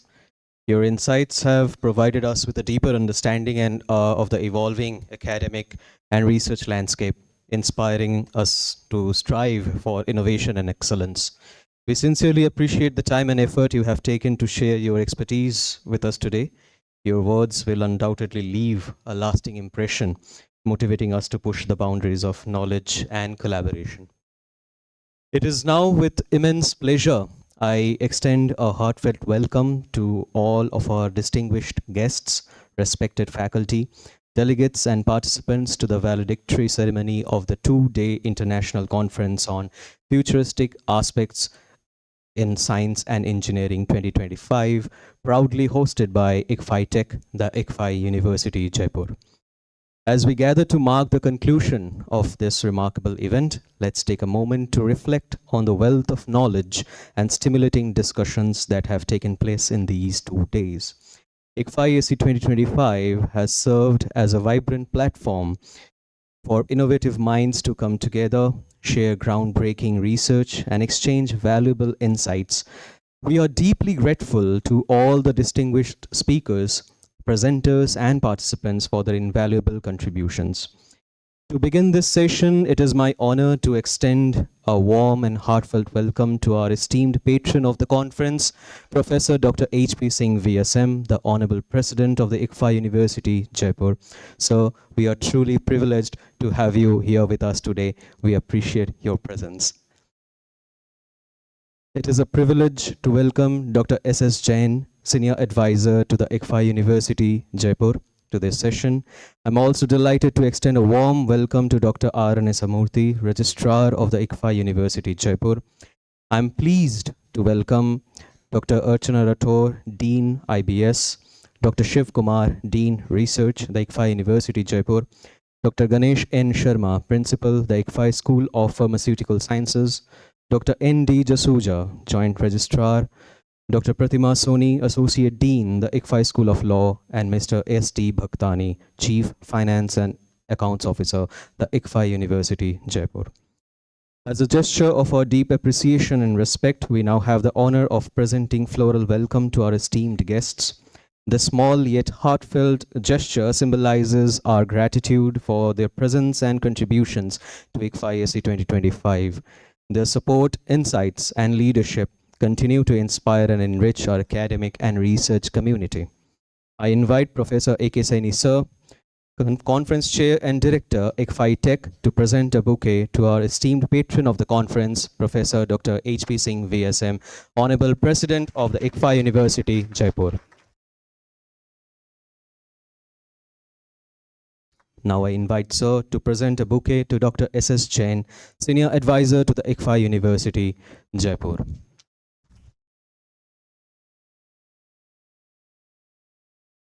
Thank you, sir.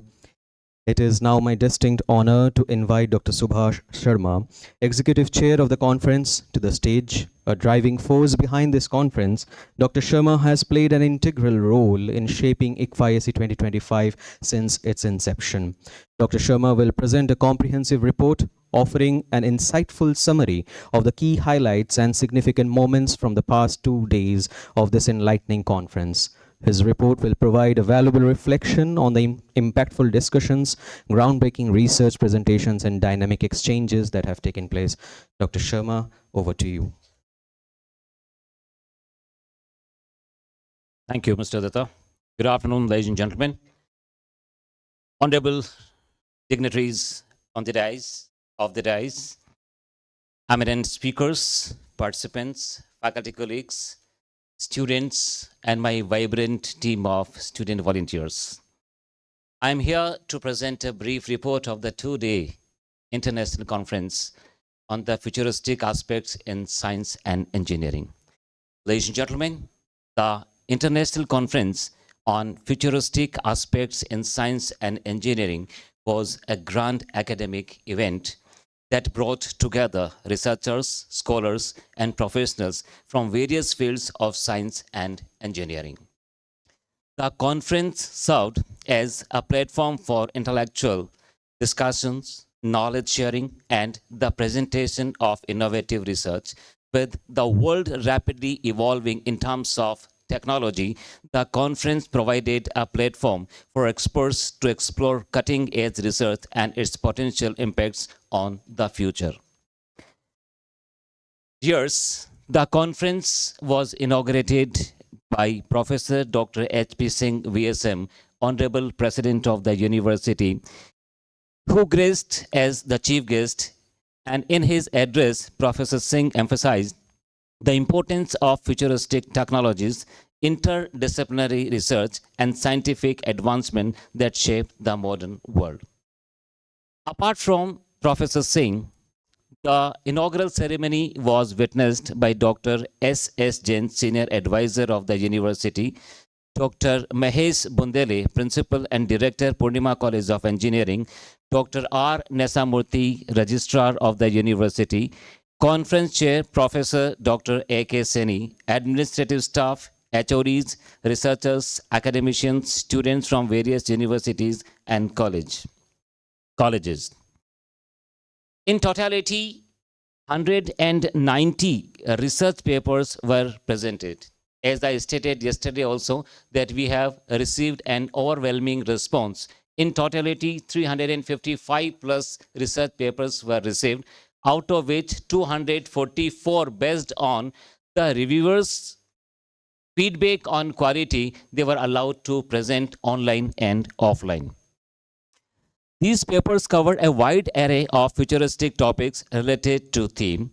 The research papers were divided into various thematic sessions.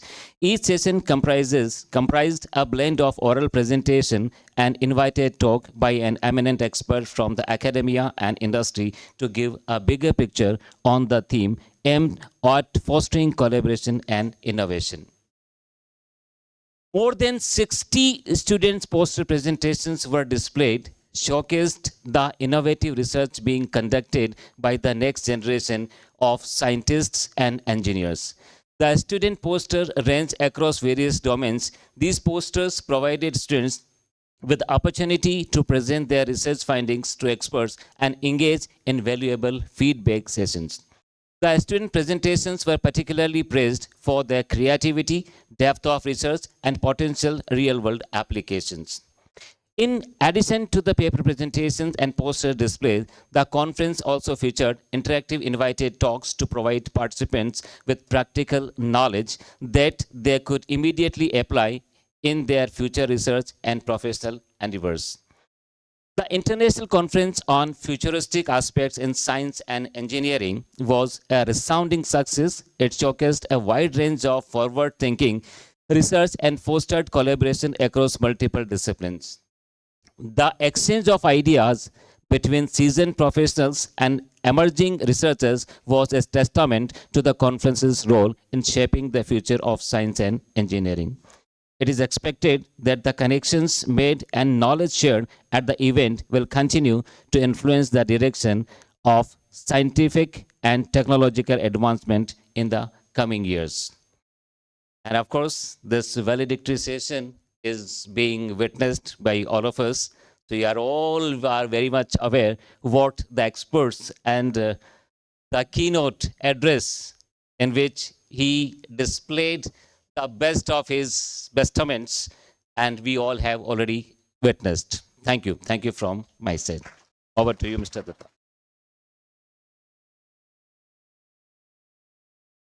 Thank you, sir, for your insightful and detailed presentation. Your summary has beautifully captured the essence of this conference, reflecting the depth of knowledge shared, the groundbreaking research presented, and the spirit of collaboration that has defined ICFAISE 2025. We now move on to an important segment where we gather valuable feedback from our esteemed participants.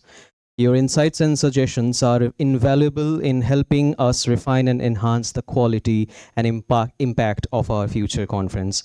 Your feedback will guide us in ensuring that ICFAISE continues to serve as a platform for meaningful discussions, knowledge exchange, and academic excellence. So I would like to ask the student volunteers to pass on the microphones so that we can have some feedback from the presenters, from the participants of this international conference. Please, can we have the microphones?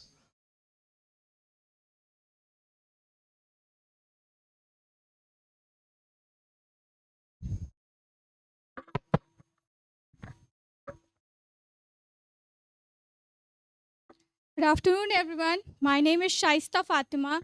I'm from IIT Roorkee, and I want to congratulate you all for your successful initiative. Overall, the conference was very good. The arrangements and managements were good enough, and all the things were good enough.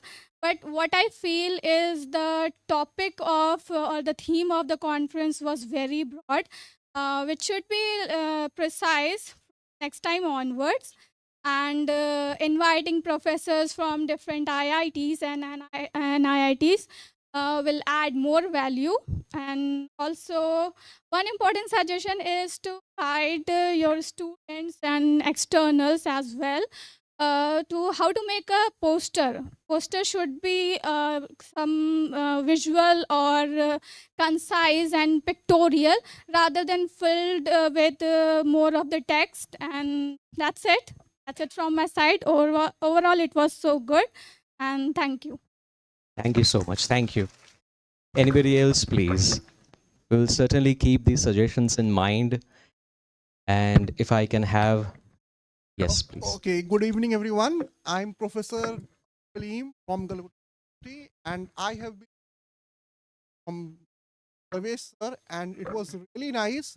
And being first conference, I have attended various conferences.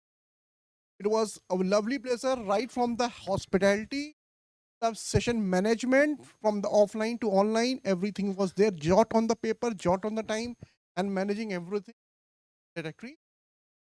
Enjoyed the conference, the Jaipur, and the hospital for everything. Thank you so much, sir. Thank you so much. Thank you. Yes, please. Volunteers over here, please.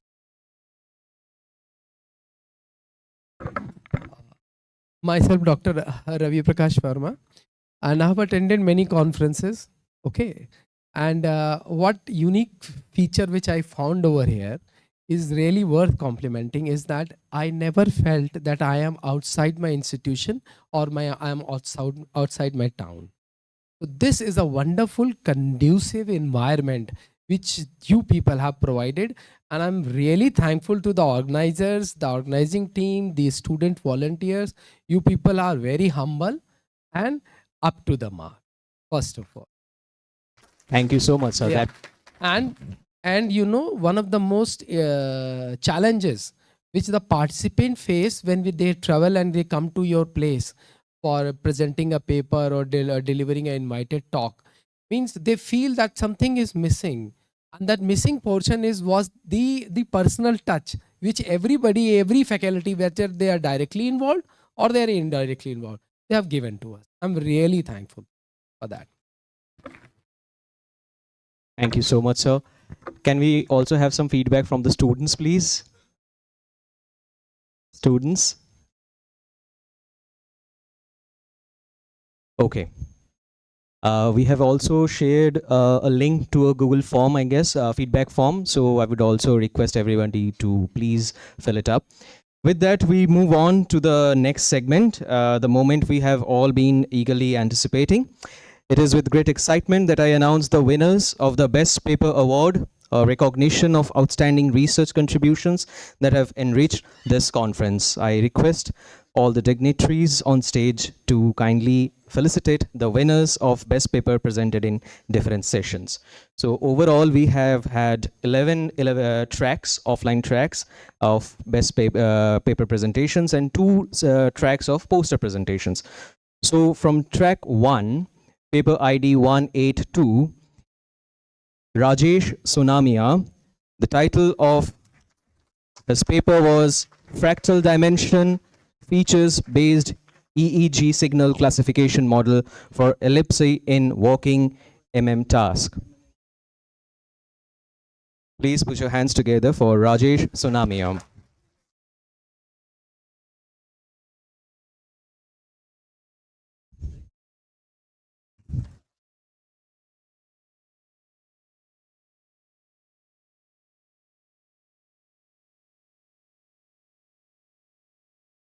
He is from Khaitan Polytechnic College, Jaipur. Next, track 2. Anamika Sharma from Sriram Swarup Memorial University, Lucknow. Paper ID 216, a contrastive analysis of cybersecurity strategies across public, private, and hybrid cloud environment. Winner of the best paper of track 3, Dr. Malvinder Singh Bali from Manipal University, Jaipur. ID 310.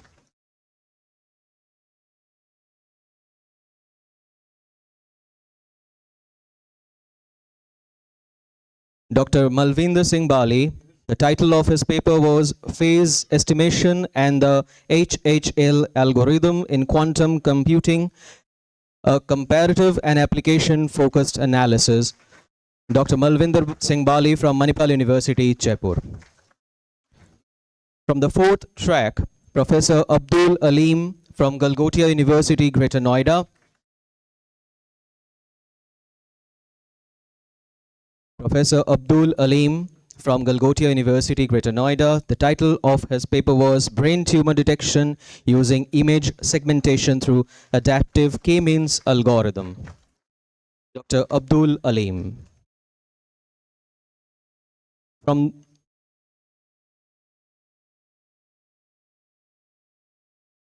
From the 5th track, we have Monica Sharma, student of the ICFAI University, Jaipur. A comprehensive analysis of advances quantum processor architecture, superconducting, trapped ion and photonic qubits. Monica Sharma of ICFAI University, Jaipur.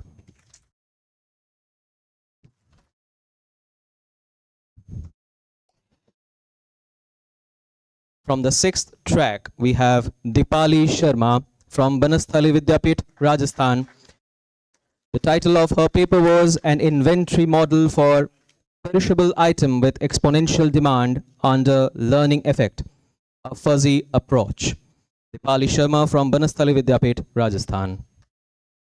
Please put your hands together for Dipali Sharma.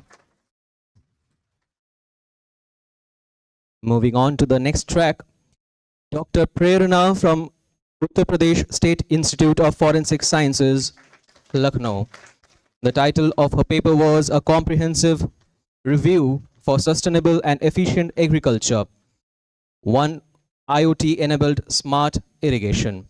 Dr. Prerna from Uttar Pradesh State Institute of Forensic Sciences.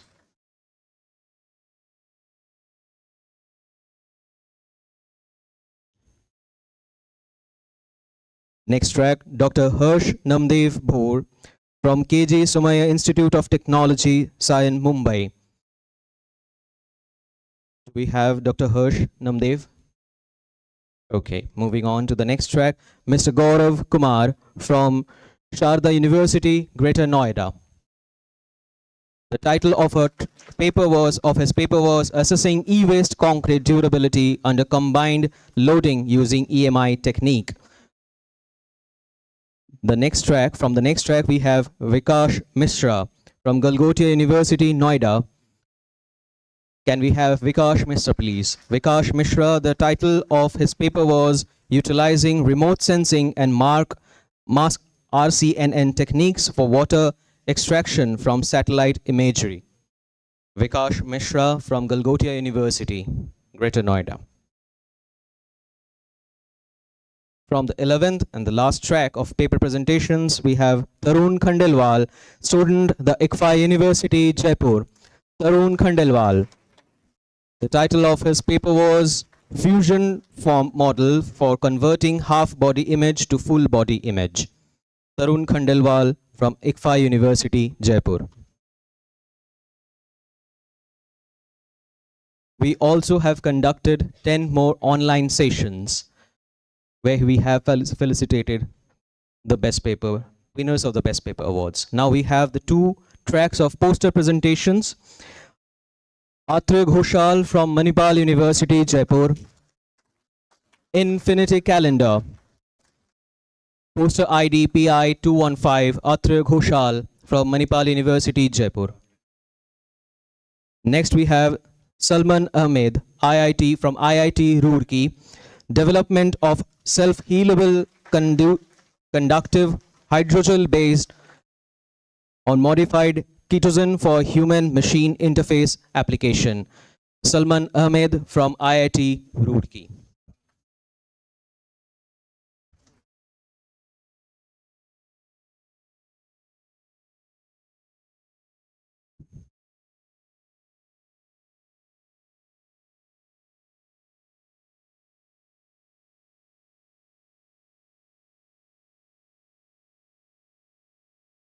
Please put your hands together for all the winners of these 11 tracks and 2 poster presentation tracks. That will be all. Thank you, sir. It is now my distinct privilege to welcome Professor Dr. H.P. Singh VSM, Honorable President of the ICFAI University, Jaipur, to address this esteemed gathering. A visionary leader and a driving force behind academic excellence and innovation, Professor Dr. H.P. Singh VSM has played a pivotal role in shaping the institution's commitment to research, education, and intellectual growth. So we are truly honored to have you with us today. We kindly invite you to share your thoughts and insights on ICFAISE 2025, as well as your vision for the future of research and academic collaboration. So,